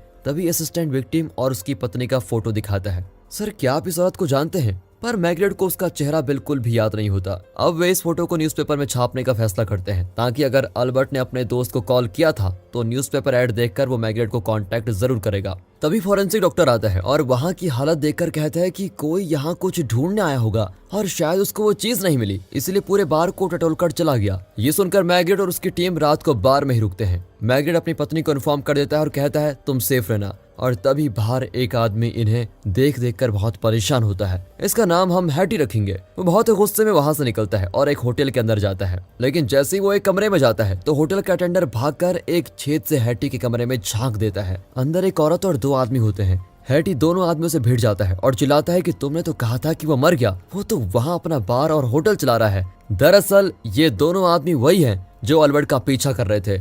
अब दोनों आदमी और वो औरत हैटी से भीख मांगते हैं कि प्लीज जल्दी हमें माल दे दो, हमारी जान निकल रही है। दरअसल हैटी इन्हें ड्रग्स देता है और ड्रग्स के बदले वो इनसे अपनी जरूरत के काम करवाता है। हैटी उन्हें खूब पीटता है और धमकाता है कि कल उस बार का ओनर जिंदा नहीं बचना चाहिए। ये कहकर वो चला जाता है और तब अटेंडर तेजी से भागकर रिसेप्शन में खड़ा होता है, जैसे उसने कुछ देखा ही नहीं। हैटी दूसरे बार में जाता है और वहाँ अपनी गर्लफ्रेंड को पिकअप करता है। फिर वो उसे कॉस्टली गहना भी देता है और एक जेंटलमैन की तरह उसे गाड़ी में बैठाकर कहीं लेके जाता है। अगले दिन मैग्रेट की पत्नी सब्जी वगैरह लेकर उसी होटल में पहुंच जाती है जहां मैग्रेट अपनी टीम के साथ है। अरे यहाँ का सीन देखकर तो लगता है ये लोग यहीं सेटल होने वाले हैं। मैग्रेट किचन में खाना बनाता है और उसकी पत्नी उसकी मदद करती है। एक टेबल पर मैग्रेट के असिस्टेंट कस्टमर की तरह बैठे होते हैं और मैग्रेट आकर उनका ऑर्डर लेता है। एक असिस्टेंट कहता है कि वेटर जरा 2 चाय लेके आना। मैग्रेट डांटता है कि ये कुछ ज्यादा नहीं हो रहा है। दरअसल ये लोग इस होटल को चलाने की एक्टिंग कर रहे हैं और ये खूनी के लिए एक ट्रैप है।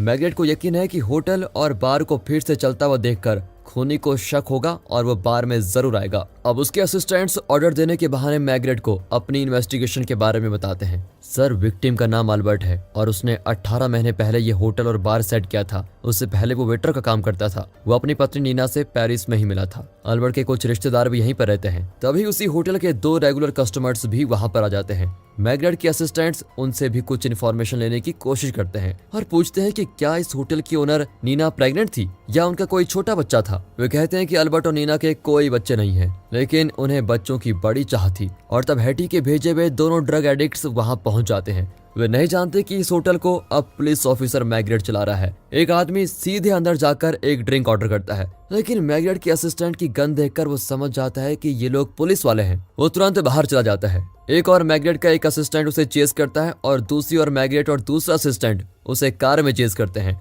चलते चलते वो एक बार में घुसकर किसी को कॉल करता है। मैग्रेट की टीम भी कैजुअली बार के अंदर चली जाती है। अचानक वो किसी को गिराकर वहां से भागने लगता है। ये तीनों भी उसे चेस करते हैं और तभी उस आदमी की पीठ पर 2-3 गोलियां चलने लग जाती हैं। दरअसल हैटी ने उसे शूट कर दिया था, क्योंकि अगर ये पुलिस के हाथ लगता तो हैटी पकड़ा जाता। मैग्रेट पुलिस स्टेशन जाकर अपनी पत्नी को कॉल करता है। वो माफी मांगता है कि जल्दी में मुझे तुम्हें अकेला छोड़कर आना पड़ा, मैं अभी गाड़ी भिजवाता हूँ, तुम घर चले जाना। वो कहती है कि एक दिन इस अलग से माहौल में तुम्हारा साथ देकर मुझे बहुत अच्छा लगा। तभी हैटी वहाँ पर आता है, लेकिन इसी बीच मैग्रेट की भिजवाई हुई गाड़ी को देखकर वो चला जाता है। इस तरफ मैग्रेट की पत्नी बच जाती है। यहाँ फार्म हाउस केस में अभी तक कोई लीड नहीं मिली है, लेकिन अल्बर्ट के केस में पब्लिक में शूट आउट हुआ है, इसीलिए चीफ इस केस को पहले सॉल्व करने का ऑर्डर देता है। मैग्रेट की इन्वेस्टिगेशन में पता चलता है कि जिस पर शूट आउट हुआ है वो एक इलीगल इमिग्रेंट है और यहाँ वो बिना परमिशन के रह रहा था। उस जैसे और भी कई लोग एक होटल में रहते हैं। ये वही होटल है जहां उस दिन हैटी ड्रग एडिक्ट्स को धमका रहा था। मैग्रेट वहां सबको अरेस्ट कर लेता है, क्योंकि वे दूसरे देश के लोग हैं और बिना परमिशन के फ्रांस में रह रहे हैं। पुलिस को देखते ही दूसरा ड्रग एडिक्ट अपनी चीजें लेकर वहां से भागने लगता है। उसके साथ रहने वाली औरत भी उसके साथ जाना चाहती है, लेकिन वो उसे छोड़कर भाग जाता है। जब मैग्रेट की टीम उस कमरे में जाती है तो वो औरत चिल्लाने लगती है और एक असिस्टेंट पर अटैक कर देती है। दरअसल वो प्रेग्नेंट है और दर्द के मारे चिल्ला रही है। मैग्रेट तुरंत उसके लिए एम्बुलेंस बुलाता है। उस लड़की को एम्बुलेंस में चढ़ाकर मैग्रेट होटल के अटेंडेंट से सवाल जवाब करता है। जब वो बताने से इनकार करता है तो मैग्रेट उसको धमकाता है कि इतने सारे लोगों को बिना परमिशन के यहाँ रखने के लिए तुम्हें उम्र कैद की जेल हो सकती है। वो डर के मारे बता देता है कि इस कमरे में 2 आदमी और 1 औरत ही रहते हैं, लेकिन एक और आदमी है जो इनके लिए ड्रग्स लेके आता है और इनसे न जाने क्या क्या करवाता है। कभी कभी तो वो इन्हें बाहर भी लेके जाता है और लौटते वक्त उनके पास बहुत सारे पैसे भी होते हैं और उनके कपड़ों पर खून भी लगा होता था। फिर वो अपना रजिस्टर चेक करके बताता है कि वे कौन सी तारीखों में बाहर गए थे और इस इन्फॉर्मेशन के जरिए कहानी में एक बड़ा ट्विस्ट आता है। मैग्रेट को पता चलता है कि ग्राफोस गांव में जिन तारीखों में खून और चोरियां हुई थी, उन्हीं तारीखों पर वो चौथा आदमी यानी हैटी इन ड्रग एडिक्ट्स को होटल से बाहर लेके गया था। अब मैग्रेट को यकीन हो जाता है कि फार्म हाउस फैमिली का कत्ल भी इन्हीं लोगों में से किसी ने किया होगा। यानी मैग्रेट ने एक तीर से 2 शिकार कर लिए। वो तुरंत ग्राफोस के इंस्पेक्टर को बुलाता है। इंस्पेक्टर आता है और मैग्रेट के सबूत देखकर दंग रह जाता है, लेकिन वो पूछता है कि ये लोग ठहरे इलीगल इमिग्रेंट्स, फिर इन्हें कैसे पता चला कि उस गांव में कौन अमीर है, किसके पास पैसा धन दौलत है, वगैरह वगैरह। मैग्रेट कहता है कि वे शहरों और गांव में जाकर काम करते हैं, उन्हें अच्छी तरह पता होता है कि किसके पास कितना पैसा है। इतना ही नहीं, वो चौथा आदमी जो इन ड्रग एडिक्ट से खून करवाता था, वो इनके साथ गाड़ी में नहीं बल्कि अकेले ट्रेन में जाता था। इस तरह मैग्रेट फार्म हाउस केस की इंपॉर्टेंट लीड इंस्पेक्टर को दे देता है। लेकिन अल्बर्ट को क्यों मारा गया, इस बारे में कुछ पता नहीं चला। अब दूसरा ड्रग एडिक्ट हैटी से लड़ता है कि मेरे साथी को क्यों शूट किया। इस पर हैटी कहता है कि उस प्रेग्नेंट औरत को पुलिस पकड़ कर लेके गई है। इससे पहले कि वो पुलिस को मेरे बारे में कुछ बताए, तुम्हें उसे खत्म करना होगा वरना हम दोनों फंस जाएंगे। अगले सीन में दिखाते हैं कि फार्म हाउस फैमिली की छोटी लड़की जो जिंदा बच गई थी, उसे स्टेशन लाया जाता है। मैग्रेट उसे हैटी के 2 आदमियों और उस प्रेग्नेंट लड़की की फोटोज दिखाता है, तो वो कंफर्म करती है कि इन्हीं लोगों ने मेरे परिवार को मार डाला था। अब मैग्रेट हॉस्पिटल जाकर उस इमिग्रेंट औरत से कहता है कि चुपचाप अपना जुर्म कबूल कर लो। मेरे पास आई विटनेस है जिसने तुम्हें और तुम्हारे साथियों को फार्म हाउस में खून करते हुए देखा है। लेकिन वो औरत नहीं मानती। अब मैग्रेट बहुत गुस्से में कहता है कि ये मत सोचो कि तुम्हारा अभी अभी बच्चा पैदा हुआ है इसलिए पुलिस तुम पर रहम करके छोड़ देगी। तुमने तो एक परिवार को खत्म करके मार डाला, बेहद घिनौने तरीके से औरतों को टॉर्चर करके मार डाला है। सच नहीं बोलोगी तो तुम्हें और तुम्हारे बच्चे की जान को खतरा हो सकता है। ये कहकर मैग्रेट बाहर चला जाता है, लेकिन बाहर जाकर वो नर्स से कहता है कि इस औरत और इसके बच्चे का ख्याल रखना। अब इंस्पेक्टर हैरान जाता है कि गुरु, आपको तो मैं समझ ही नहीं पा रहा हूँ, आप किस तरह के इंसान हो। अंदर तो लड़की को मार डालने की धमकी दे रहे थे, लेकिन यहाँ नर्स से कह रहे हो कि उसका ख्याल रखना। क्या करूं इंस्पेक्टर, वो एक औरत है और रोजी रोटी के चक्कर में यहाँ इमिग्रेंट बनकर आई है। अब न जाने उसके बच्चे का क्या होगा। खूनी सही, लेकिन मुझे उस औरत से हमदर्दी है। कुछ देर बाद उस औरत को अरेस्ट करके लेके जाते हैं। वो पूछती है कि मेरे बच्चे का क्या होगा। मैग्रेट का असिस्टेंट कहता है कि उसे हम संभाल लेंगे, तुम जेल के अंदर खुश रहना। और तभी दूसरा ड्रग एडिक्ट वहां पर आ जाता है और इस औरत को शूट करने के लिए एम करता है। इतने में मैग्रेट का असिस्टेंट उससे ही शूट कर देता है। इस तरह हैटी का दूसरा आदमी भी मारा गया, पर हैटी का अभी तक कुछ भी पता नहीं चला है और अब तक ये भी पता नहीं चला है कि अल्बर्ट का खून क्यों किया गया। मैग्रेट घर लौटता है तो एक आदमी उसका इंतजार कर रहा होता है। दरअसल मैग्रेट ने न्यूज़पेपर में अल्बर्ट के फ्रेंड के लिए एक एड दिया था कि अल्बर्ट मुसीबत में है, अगर तुम उसके फ्रेंड हो और अगर तुम्हारे पास क्रीम एंड ब्लू कलर की कार है तो मुझे कांटेक्ट करो। तो यह है अल्बर्ट का फ्रेंड जिसका नाम है डेव। इसकी क्रीम एंड ब्लू कलर की कार को कत्ल के दिन देखा गया था। डेव बताता है कि उस दिन अल्बर्ट ने कॉल करके मुझे बताया कि ग्राफोल्स के फार्म हाउस में जो कत्ल हुए हैं, मैंने उन कत्लों का पता लगा लिया है और उसने मुझे ये भी कहा कि अगर मैं उन लोगों की मदद करूं तो वे मुझे पैसे देंगे। अब मैग्रेट पूछता है तो वो लोग कौन है जिनका जिक्र अल्बर्ट कर रहा था। सर ये मैं आपको नहीं बता सकता वरना मुझे प्रॉब्लम होगी, लेकिन मैं अल्बर्ट की मदद करने जा ही रहा था कि तभी मेरी गाड़ी खराब हो गई। बाद में जब मैं अल्बर्ट के घर पहुंचा तो वो मरा हुआ पड़ा था। तो मिस्टर डेव, आपने पुलिस को इन्फॉर्म क्यों नहीं किया? सर मैं 10 साल से जेल में था, हाल ही में पैरोल पर बाहर आया हूँ, मैं दोबारा अंदर नहीं जाना चाहता था सर। पुलिस मेरी एक भी बात सच नहीं मानेगी, उल्टा अल्बर्ट के केस को गैंग वॉर के नाम देकर क्लोज कर देगी और केस को और पेचीदा बनाने के लिए मैंने खुद अपने दोस्त के हाथ पैर और उसका मुंह तोड़कर उसे सड़क पर फेंक दिया ताकि ये गैंग वॉर न लगे।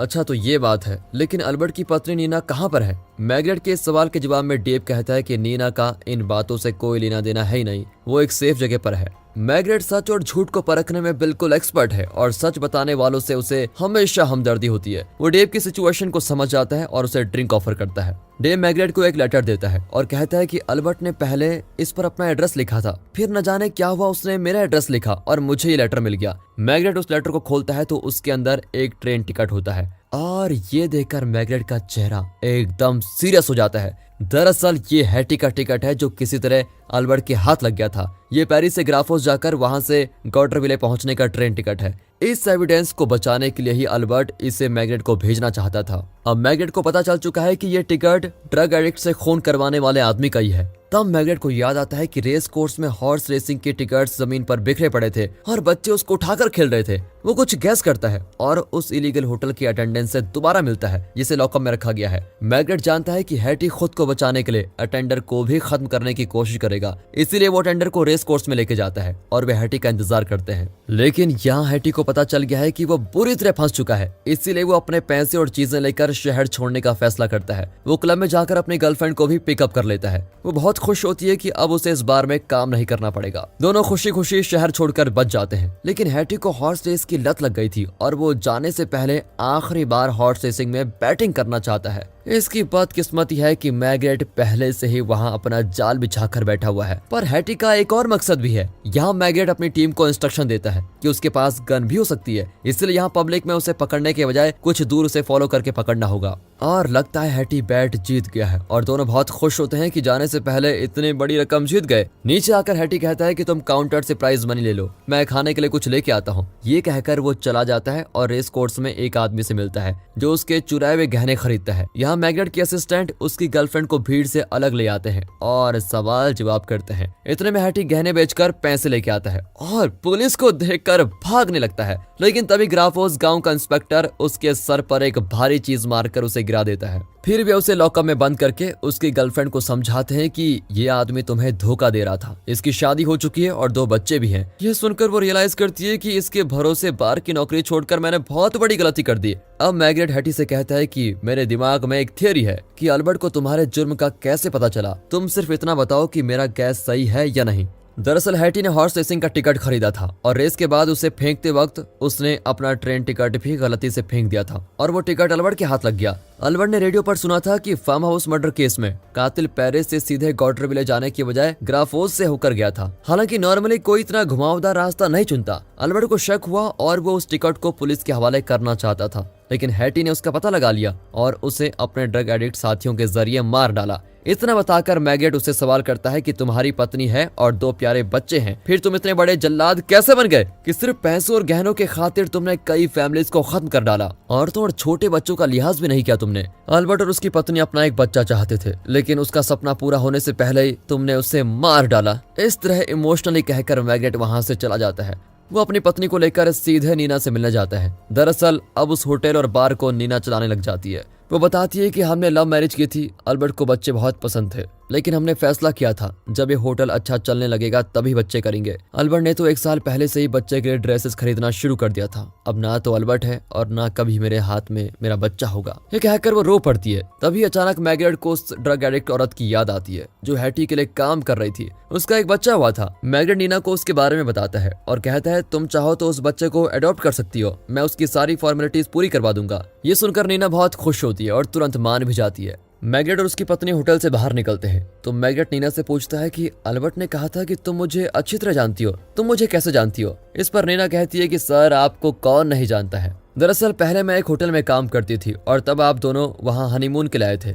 तब मुझे पता चला कि मैग्नेट बड़े बड़े लोगों का केस सॉल्व करने वाला इंस्पेक्टर नहीं है, बल्कि मेरे जैसे आम लोगों का केस सॉल्व करने वाला एक अच्छा इंसान है, मैग्नेट द ग्रेट इंस्पेक्टर। इस तरह नीना बड़े गर्व के साथ कहने लगती है और तभी मैग्नेट की पत्नी उसे गले लगा लेती है और उसे ब्लेस करके दोनों वहां से निकलते हैं। और दोस्तों इसी के साथ इस सीरीज की 2nd मूवी यहाँ पर होती है खत्म। इट्स दोस्तों मैग्नेट सीरीज की पिछली 2 मूवीज देखने के बाद आप जरूर मैग्नेट के फैन हो गए होंगे, इसलिए हम आपको डिसअपॉइंट नहीं करेंगे और इस सीरीज की सारी मूवीज आपको दिखाएंगे। तो चलिए देखते हैं इस सीरीज की 3री मूवी। एक गांव में एक आदमी का खून हुआ है। ऊपर ही ऊपर तो ये नॉर्मल खून लगता है और इन्वेस्टिगेशन में मैग्नेट को केस क्लोज करने के कई मौके भी मिलते हैं, लेकिन मैग्नेट को तो आप जानते ही होंगे, जब तक उसे 100% यकीन नहीं हो जाता कि यही इस केस का सोल्यूशन है तब तक वो केस को क्लोज नहीं करता। इस बार भी वही होता है और आखिर में जब कहानी में ट्विस्ट आएंगे और मिस्ट्रीज का खुलासा होगा तो आप दांतों तले उंगली दबा लेंगे। तो चलिए शुरू करते हैं आज की मूवी जिसका नाम है magnets night at the crossroads. Movie की शुरुआत में एक ज्वेलरी शॉप को दिखाते हैं। शॉप का ओनर बहुत सारे हीरे लेकर कहीं जाने की तैयारी कर रहा है। उसकी पत्नी कहती है कि हमारे पास अमेरिका जाने के पैसे तो हैं, फिर ये सब क्यों कर रहे हो?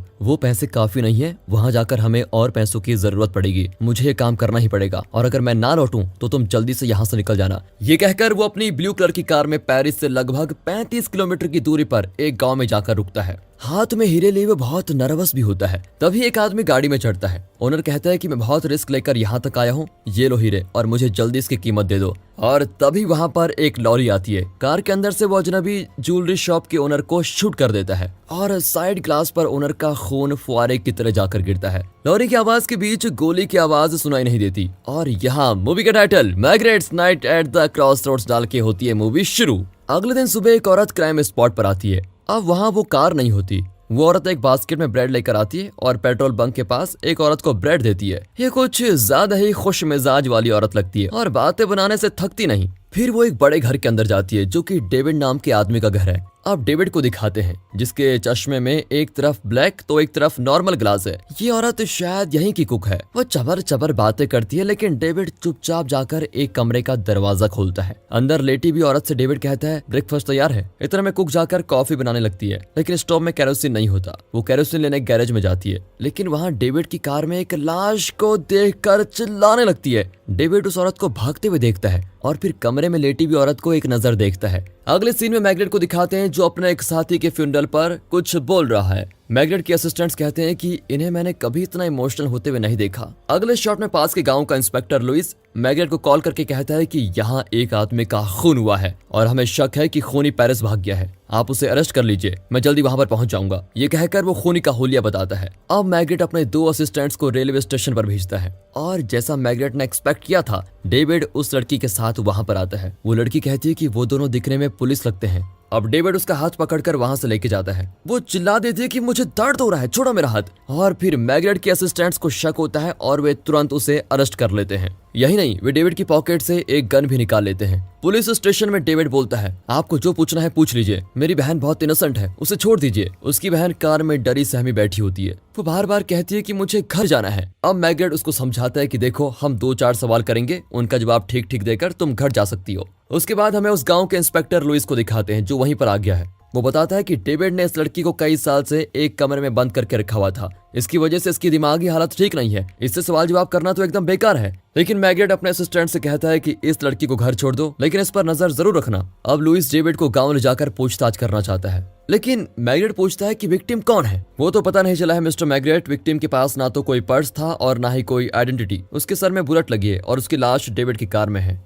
और तब मैग्रेट का असिस्टेंट उसे डेविड की गन देता है। लुइस का चेहरा एकदम खिल जाता है कि चलो खूनी पकड़ा गया, केस क्लोज। लेकिन मैग्रेट को पता है कि ये केस इतनी आसानी से सॉल्व हो ही नहीं सकता। वो लुइस को अंदर लेके जाता है जहाँ वे डेविड को अपनी बेल्ट और शूज उतारने को कहते हैं।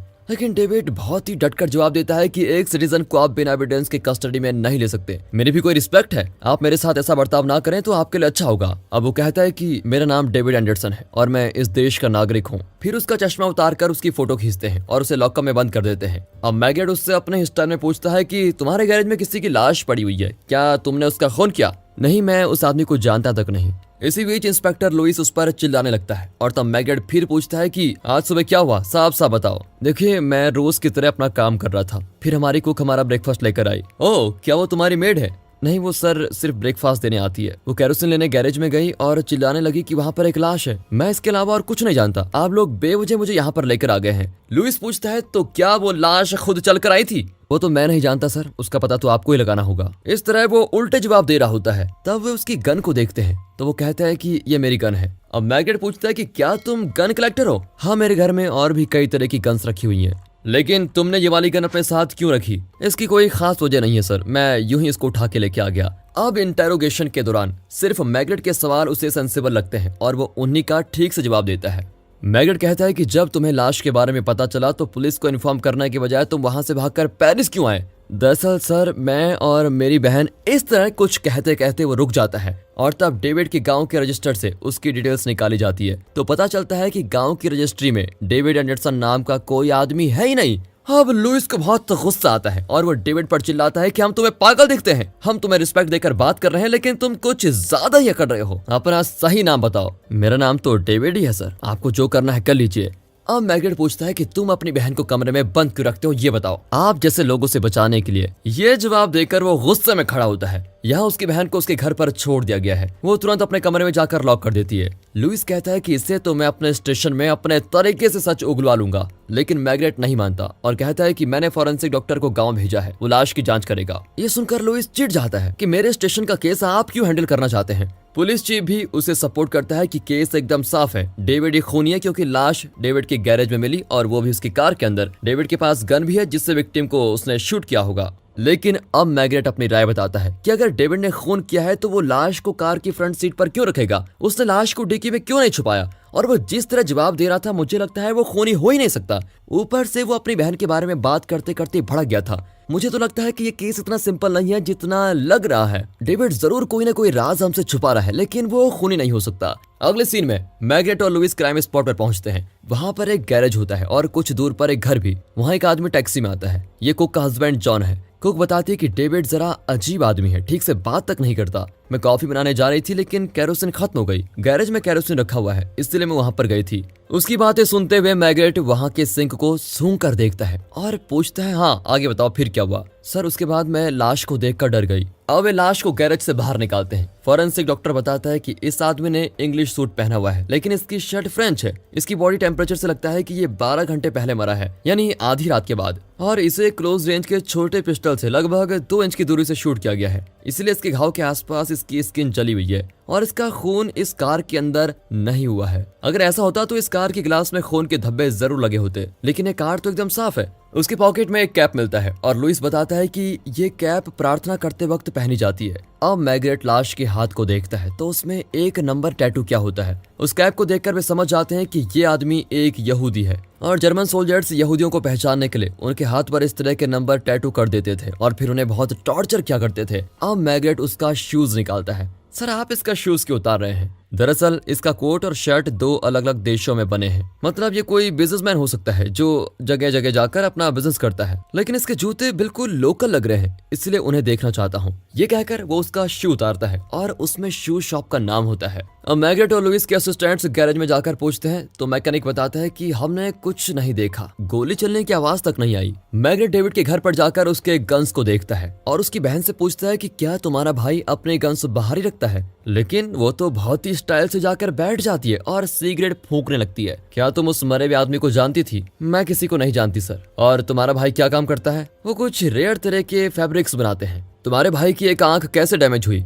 एक फ्लाइट एक्सीडेंट में उनकी एक आंख चल गई। क्या एंडरसन तुम्हारा असली फैमिली नेम है? वो कुछ देर सोचकर हाँ में जवाब देती है। देखिए मैडम, अपना फैमिली नाम बताने में आप इतना क्यों हिचकिचा रही हैं? सर मेरी फैमिली में बहुत प्रॉब्लम्स थी और अब भी हैं। डेविड बिल्कुल हमारे दादाजी की तरह है। दादाजी ने अपनी फिजूल खर्ची से परिवार का धन दौलत सब कुछ उड़ा दिया और एक दिन उन्होंने खुदकुशी कर ली। अब डेविड भी उनकी तरह बन गया है। ये सुनकर तो मैग्रेट सुन्न हो जाता है और तुरंत स्टेशन को कॉल करके कहता है कि डेविड को चेक करो। और जैसे उसने एक्सपेक्ट किया था, डेविड बेल्ट को गले में कसकर खुदकुशी करने की कोशिश करता है। अब मैग्रेट वापस आकर उससे पूछता है कि तुम मरना क्यों चाहते हो? और मैं कर भी क्या सकता हूँ? मेरी बहन वहाँ अकेली है और मैं यहाँ बिना किसी एविडेंस के मुझे तुमने बंद करके रखा हुआ है। मुझे नहीं पता कि मेरी कार में लाश कहाँ से आई। आप मेरी फैमिली के बारे में जानते तो मुझसे ऐसा बर्ताव नहीं करते। हाँ तुम अपनी फैमिली के बारे में बताओ जरा, मैं भी तो सुनूं। इस तरह मैग्रेट उसे उकसाता है, लेकिन वो चुप हो जाता है। तभी मैग्रेट का असिस्टेंट आकर विक्टिम यानी ज्वेलरी शॉप के ओनर की डिटेल्स बताता है। उस आदमी का पूरा नाम आइजैक गोल्डबर्ग है और पुलिस रिकॉर्ड्स के अनुसार एक बड़ी डायमंड रॉबरी में उसका हाथ था।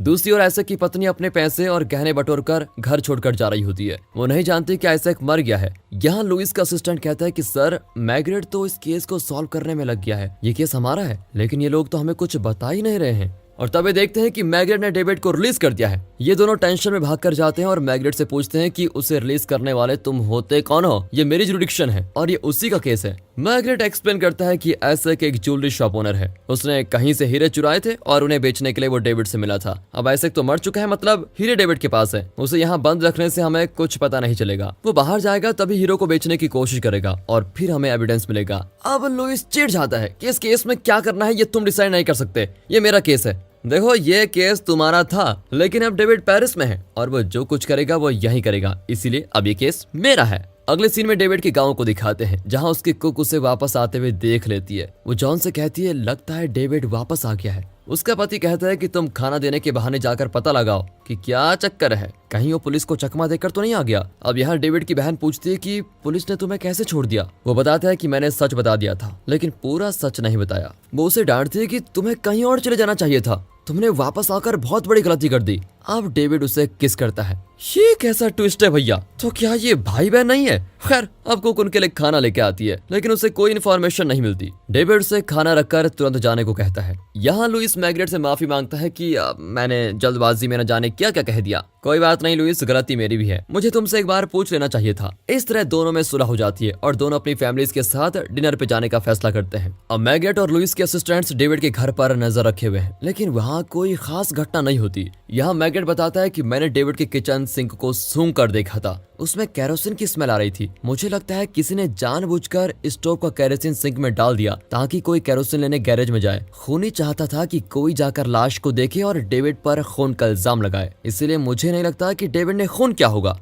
यहाँ मैग्रेट का असिस्टेंट देखता है कि डेविड के घर के पास जो गैरेज है उसके अंदर कुछ गांव वाले जाकर दरवाजा लॉक कर देते हैं। इतना ही नहीं, मैकेनिक की पत्नी बाहर गार्ड की तरह खड़ी दिखती है। अब मैग्रेट का असिस्टेंट पूछता है कि अंदर क्या हो रहा है। इतने में लुइस का असिस्टेंट भाग कर आता है और उसे अंदर लेके जाता है। दरअसल वहाँ इलीगल बॉक्सिंग मैच हो रहा होता है जिसमें गाँव वाले बैट लगा रहे हैं। मैकेनिक और जॉन, यहाँ तक कि लुइस का असिस्टेंट भी बैटिंग करता है। लो, पुलिस वाले भी बैटिंग कर रहे हैं, बड़ा अजीब गाँव है। यहाँ लुइस की पत्नी मैग्रेट की पत्नी को एक चेक देकर कहती है कि मेरा पति हर महीने इस होटल को एक मोटी रकम देता है, पिछले महीने चेक बाउंस हो गया। मुझे लगता है लुइस का किसी औरत के साथ अफेयर चल रहा है, क्या तुम इसका पता लगाने में मेरी मदद करोगी। अगले शॉट में मैग्रेट और उसकी पत्नी घर पर होते हैं और वो मैग्रेट को बताती है कि उसकी और लुइस की पत्नी के बीच क्या क्या बातें हुई। अब मैग्रेट अपनी पत्नी को चिढ़ाता है कि अच्छा तुम्हें भी ये केस मिला है, वाह। तब मैग्रेट के असिस्टेंट कॉल करके बताता है कि जिस फ्लाइट एक्सीडेंट के बारे में डेविड की बहन कह रही थी, जिसमें डेविड की एक आंख डैमेज हो गई थी, उस दिन का न्यूज़पेपर हमारे हाथ लग गया है। लेकिन इसमें ऐसा जबरदस्त ट्विस्ट मिला है कि आप सोच भी नहीं सकते। कल डेविड के पिता यहाँ पर आ रहे हैं। अगले सीन में एक कार को दिखाते हैं जिस पर डेनमार्क का फ्लैग लगा हुआ है और इसके अंदर बैठे हैं डेविड के पिता। दरअसल वो डेनमार्क के एम्बेसडर हैं। ये जानकर तो आप भी चौंक गए होंगे, कोई बात नहीं। वो मैग्रेट से मिलते हैं और बताते हैं कि मेरे बेटे का नाम असली नाम कार्ल है और बेटी का नाम एल्सा है। मैंने 5 साल पहले उन दोनों को अपने परिवार से बाहर कर दिया था। दरअसल कार्ल और एल्सा के बीच ऐसा रिश्ता है कि मैं बता नहीं सकता। कौन बाप बर्दाश्त करेगा कि उसके बेटे और बेटी के बीच अफेयर हो। मैंने दोनों से इस बारे में सवाल भी किए लेकिन दोनों ठीक से जवाब नहीं देना चाहते थे। इससे पहले कि ये दोनों मेरी बदनामी करते, मैंने फैसला किया कि उनके और मेरे बीच अब कोई रिश्ता नहीं होगा। तो क्या आपको पता था कि फ्लाइट एक्सीडेंट में कार्ल की एक आंख चली गई थी? हाँ पता था, लेकिन जब बाप बेटे का रिश्ता ही नहीं रहा तो मैं उसको देखने क्यों आता। लेकिन आपके ऑफिसर्स ने बताया कि उसके ऊपर कोई केस चल रहा है, इसलिए मैं आपको गवाही देने के लिए आ गया। अगर वो सच में खूनी है तो आप उसे जो सजा चाहे वो दे सकते हैं, मुझे कोई फर्क नहीं पड़ेगा। अब मैग्रेट कहता है कि कार्ल को जरा भी शक नहीं होना चाहिए कि हमें उसके पिता ने ये सब कुछ बता दिया है, वरना वो अलर्ट हो जाएगा और बचने की कोशिश करेगा। दरअसल मैग्रेट बड़ी सावधानी से केस को सॉल्व करना चाहता है, लेकिन लुइस कहता है कि उसे अभी टॉर्चर करेंगे तो वो सारा सच उगल देगा। मुझे पता नहीं चल रहा है कि आप उसके साथ चूहे बिल्ली का खेल क्यों खेल रहे हो। यहाँ आयसे की पत्नी रेलवे स्टेशन में बैठी होती है, तभी उसके पास बैठा आदमी न्यूज़पेपर पढ़ रहा होता है। उसमें आइजैक की खून की खबर देखकर वो फैसला करती है कि जब आइजैक की नहीं रहा तो मैं इन पैसों को क्या करूंगी। वो तुरंत पुलिस स्टेशन जाकर चीफ से कहती है कि मैं आपको सच बताना चाहती हूँ, लेकिन उससे पहले अपने पति की बॉडी को देखना चाहती हूँ। यहाँ गाँव में मैग्रेट का असिस्टेंट उसे बताता है कि कल रात गैरेज के अंदर इलीगल बॉक्सिंग मैच हुआ था जिसमें लुइस का असिस्टेंट भी बैटिंग कर रहा था। दूसरी ओर लुइस का असिस्टेंट कार में सो रहा होता है। लुइस उसको जगाकर कहता है कि तुम घर जाकर आराम करो, जब जरूरत पड़ेगी तो मैं तुम्हें बुला लूंगा। अब मैग्रेट की टीम कार्ल के घर पर जाती है और उसे सर्च वारंट दिखाती है। वो कहते हैं कि आप जहां चाहो सर्च कर लो, लेकिन मुझे अभी पेरिस जाना है। मैग्रेट उसकी बहन एल्सा के कमरे की चाबी मांगता है। डेविड कमरे की चाबी पकड़ाकर चला जाता है। अब मैग्रेट अपने असिस्टेंट को उसके पीछे ही भेज देता है कि पता लगाओ वो कहाँ जा रहा है। मैग्रेट का असिस्टेंट डेविड के पीछे लग जाता है, तभी ये गाड़ी पीछे से असिस्टेंट की गाड़ी को टक्कर मार देती है और असिस्टेंट को चोट लग जाती है। वो देखता है कि वही गाड़ी कार्ल की गाड़ी को भी टक्कर मारने जा रही है। यहाँ पुलिस चीफ आइजैक की पत्नी को आइजैक की लाश को दिखाता है और पूछता है कि आपका पति उस गाँव में किससे मिलने जा रहा था। वो कहती है कि आप मुझे उस गाँव में लेके चलिए, मैं उसे पहचान सकती हूँ। वहाँ कार्ल के घर में मैग्रेट को नींद की गोलियां मिलती हैं। वो एल्सा से पूछता है तो वो बताती है रोज रात को डेविड मुझे बाइबल पढ़कर सुनाता है, तब जाकर मुझे नींद आती है, लेकिन कभी कभी वो काम में बिजी होता है तो मुझे नींद की गोलियां खानी पड़ती है। मैग्रेट को वहाँ कोई ठोस क्लूज नहीं मिलते। वो बड़े आराम से एल्सा के लिए ऑमलेट बनाने लगता है और एल्सा से पूछता है कि क्या तुमने आइजैक गोल्डबर्ग को कहीं देखा है। नहीं सर, मैंने उसे नहीं देखा, लेकिन हाँ डेविड ने एक बार उसका जिक्र किया था। अब मैग्रेट को पता चल जाता है कि कार्ल झूठ बोल रहा था कि वो आइजैक को जानता ही नहीं है। मैग्रेट कहता है कि आइजैक की पत्नी खूनी को पहचानने के लिए यहाँ पर आ रही है। ये सुनकर एल्सा स्टोव पर अपना हाथ जला लेती है। मैग्रेट उसका हाथ पानी में देखता है तो वो पूछती है कि अगर डेविड आज नहीं लौटा तो क्या आप मेरे साथ यहीं रुक सकते हो। अब मैग्रेट नोटिस कर लेता है कि ये लड़की जो अभी तक मेंटली डिस्टर्ब बच्ची की तरह बात कर रही थी वो अब जरा मैच्योर औरत की तरह बात कर रही है। अब मैग्रेट का घायल असिस्टेंट लौटकर दूसरे असिस्टेंट को बताता है कि एक गाड़ी ने उसकी कार को टक्कर मार दी, लेकिन मैं ड्राइवर का चेहरा नहीं देख पाया। मैग्रेट और उसके असिस्टेंट गैरेज के अंदर जाकर चेक करते हैं और असिस्टेंट का फर्स्ट एड भी करते हैं। अंदर मैग्रेट कुछ चीजों की जांच करता है तो उसे रेड कलर का पेंट मिलता है। तभी लुइस आकर बताता है कि डेविड बेल्जियम चला गया, वहाँ का अंडरवर्ल्ड बहुत ही खतरनाक है और हम उसे कभी नहीं पकड़ पाएंगे। और तब दिखाते हैं कि डेविड की कार बेल्जियम के बॉर्डर पर खड़ी है। मैग्रेट अपनी वाइफ को कॉल करके कहता है कि मैं ये केस आज रात ही सॉल्व कर लूंगा। उसकी वाइफ कहती है कि बहुत अच्छे, बहुत गुड, पर मैंने तो अपना केस सॉल्व भी कर लिया है। दरअसल इंस्पेक्टर लुइस हर हफ्ते एक होटल में रूम बुक करता है और अपने फ्रेंड्स के साथ वहाँ शराब पीता है और खूब मजे करता है। शायद वहाँ लड़कियां भी आती होंगी, इसीलिए वो अपनी पत्नी से ये सब छुपा रहा है। उसका कोई अफेयर नहीं चल रहा है और मैं अब उसकी पत्नी को इन्फॉर्म करने जा रही हूँ कि वो फिक्र ना करे। और तब यहाँ जॉन अपनी कार में घर आता है। फिर मैग्रेट की पूछने पर लुइस बताता है कि वो जगह जगह घूमता है और जहाँ जो काम मिला वो कर लेता है। जॉन घर जाकर अपनी पत्नी से पूछता है कि ये पुलिस अब तक यहाँ क्यों घूम रही है, केस खत्म नहीं हुआ क्या? नहीं डार्लिंग, अभी केस खत्म नहीं हुआ, मरे हुए आदमी की पत्नी यहाँ आने वाली है और कहते हैं कि वो खूनी को पहचान लेगी। अब जॉन के पसीने छूटने लगते हैं। तभी एक कार में आइजैक की पत्नी आ ही जाती है और मैग्रेट और उसके साथी बड़ी बेसब्री से उसका इंतजार कर रहे होते हैं। चलो अब तो खूनी का पता चल जाएगा। वो गाड़ी से उतरकर इनकी तरफ देखती है कि अचानक एक बुलेट उसके सीने को चीर देता है। इसी बीच मैग्रेट का असिस्टेंट बुलेट की दिशा में भागता है और लगातार शूट करता है और तब वो एक आदमी को पकड़कर गिरा देता है। वो कुक का पति जॉन है। वे उसे घसीटकर गैरेज में लेके आते हैं। उसके कोट में एक गन है, लेकिन सारी बुलेट्स वैसी की वैसी ही हैं, मतलब इसने शूट नहीं किया है। मैग्रेट का असिस्टेंट कुछ दूर पर जाकर चेक करता है तो वहाँ उसको एक राइफल मिलती है। सर, लगता है खूनी शूट करके भाग गया। इतने में लुइस वहाँ आकर जॉन को पीटने लगता है कि सच बताओ, तुमने उस औरत को शूट क्यों किया? मैग्रेट वैसे तो शांत रहता है, लेकिन अब उससे गुस्सा आता है और वो चिल्लाता है कि तुम हर बात में इतनी जल्दबाजी क्यों करते हो? उसने शूट नहीं किया है, छोड़ो उसे। फिर वे उसे हथकड़ी पहनाकर स्टेशन लेके जा रहे होते हैं। इतने में वो आदमी हाथ छुड़ाकर भागता है और एक लॉरी के नीचे आकर स्पॉट पर ही मर जाता है। अब पुलिस स्टेशन में चीफ के साथ मैग्रेट और लुइस की मीटिंग होती है। मैग्रेट साफ कह देता है कि बिना किसी सॉलिड प्रूफ या थियरी के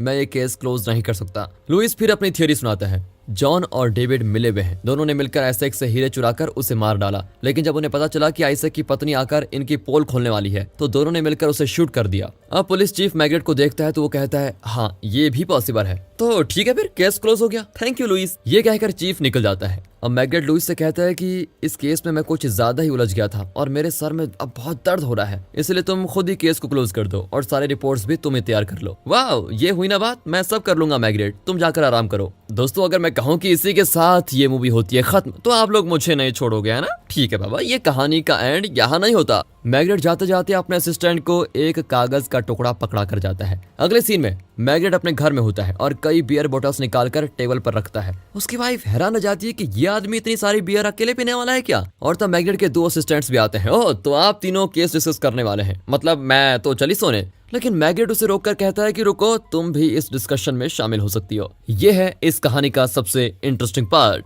मैग्रेट पूछता है कि इंसान ज्यादा गुस्सा कब होता है। उसकी वाइफ कहती है कि जब उसकी मर्जी के खिलाफ कुछ होता है तो इंसान को गुस्सा आता है। इस केस में ऐसा ही एक आदमी है जो हर कदम पर गुस्सा हो रहा है। वो आदमी है इंस्पेक्टर लुइस। जब मैंने डेविड को रिलीज किया तो वो पहली बार गुस्सा हुआ। कल रात जॉन पकड़ा गया और लुइस ने उसे मारना शुरू कर दिया और बहुत ही गुस्सा हो गया। जॉन बताने की कोशिश कर रहा था कि गोली किसी और ने चलाई, तब भी लुइस चिढ़ गया और जॉन को आगे बोलने ही नहीं दिया। अरे, तो क्या आप इंस्पेक्टर लुइस पर शक कर रहे हैं? हाँ भी और ना भी।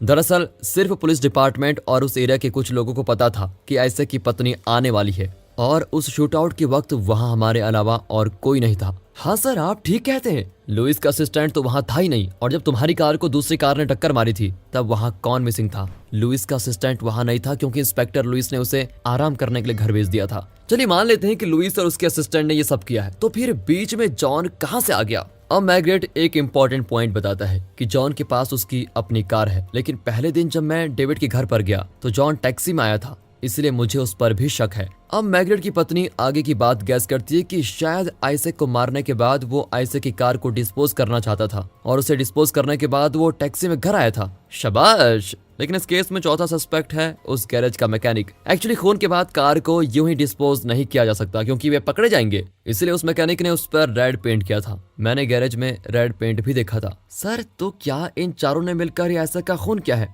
और तब मैग्नेट की पत्नी बताती है कि मेरी इन्वेस्टिगेशन के मुताबिक लुइस उस होटल में अक्सर रूम बुक करता है और अपने 2 या 3 साथियों के साथ वहाँ ड्रिंक्स पार्टी वगैरह एंजॉय करता है। ये थियरी भी बिल्कुल ठीक है, लेकिन प्रॉपर एविडेंस अब तक हाथ नहीं लगा है। ये तो सिर्फ थियरीज है। मैग्नेट अपने असिस्टेंट को गैरेज जाकर मैकेनिक और जॉन के बारे में और पूछताछ करने के लिए भेजता है और खुद आइसैक के गाँव जाता है। वो आइसैक के पड़ोसियों और दूसरे गांव वालों को सस्पेक्ट के फोटोज दिखाकर पूछताछ करता है। फिर वो एक बार में जाता है जहां उसकी मुलाकात उस एरिया के पुलिस इन्फॉर्मर से होती है। मैग्नेट उसे लुइस, उसके असिस्टेंट, मैकेनिक और जॉन की फोटो दिखाता है, लेकिन वो किसी को नहीं पहचानता। लेकिन डेविड का फोटो देखकर वो तुरंत पहचान जाता है। वो बताता है कि सर ये तो एकदम साधु है, बिल्कुल साधु। उसकी बहन एल्सा की फोटो देखकर कहता है कि सर आपको किसी ने उल्लू बनाया है, ये उसकी बहन नहीं है। अब मैग्नेट चौंक जाता है। वो बताता है कि डेविड का अपनी बहन के साथ अफेयर था, जिसकी वजह से उसके पिता ने दोनों को घर से निकाल दिया। लेकिन उसके कुछ दिनों के बाद एल्सा मर गई। ये एल्सा नहीं है, इसका नाम एमा है जो सेक्स वर्कर है, लेकिन अब दोनों ने शादी कर ली है। इस इन्फॉर्मेशन के साथ मैग्नेट अपने असिस्टेंट को कॉल करता है तो वो एक और शॉकिंग बात बताता है।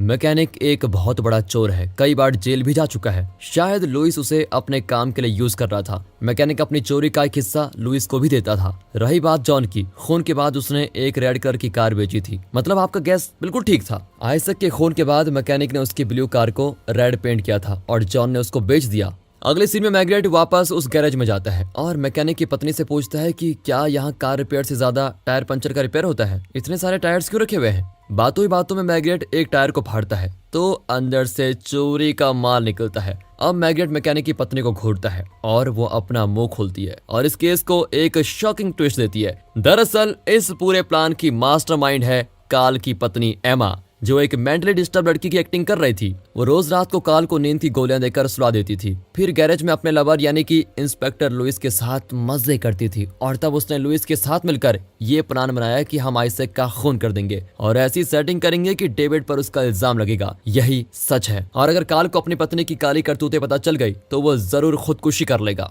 और तब मैग्नेट को याद आता है कि लॉकअप में काल ने खुदकुशी करने की कोशिश क्यों की थी। अब ये क्लियर हो गया है कि इन दोनों ने मिलकर आइसैक का खून किया है और उसकी लाश को काल के गैरेज में रख दिया। पर जब काल उसे जबरदस्ती पेरिस ले आया तो वहाँ पुलिस को देखकर एमा चिल्लाने लगी। ये भी उसका ड्रामा था जिससे कि पुलिस काल को अरेस्ट कर ले। तो आइसैक को शूट किया किसने? उसे इंस्पेक्टर लुइस ने शूट किया था। तो जिस रात आइसैक की पत्नी यहाँ पर आई थी तो उस रात जॉन गन लिए क्यों गया था वहाँ? सर वो तो एमा का खून करने आया था क्योंकि एमा ने इन सबको फंसाने का प्लान बना लिया था। वो बहुत सेल्फिश औरत है, लेकिन उसकी बदकिस्मती है कि जॉन मारा गया।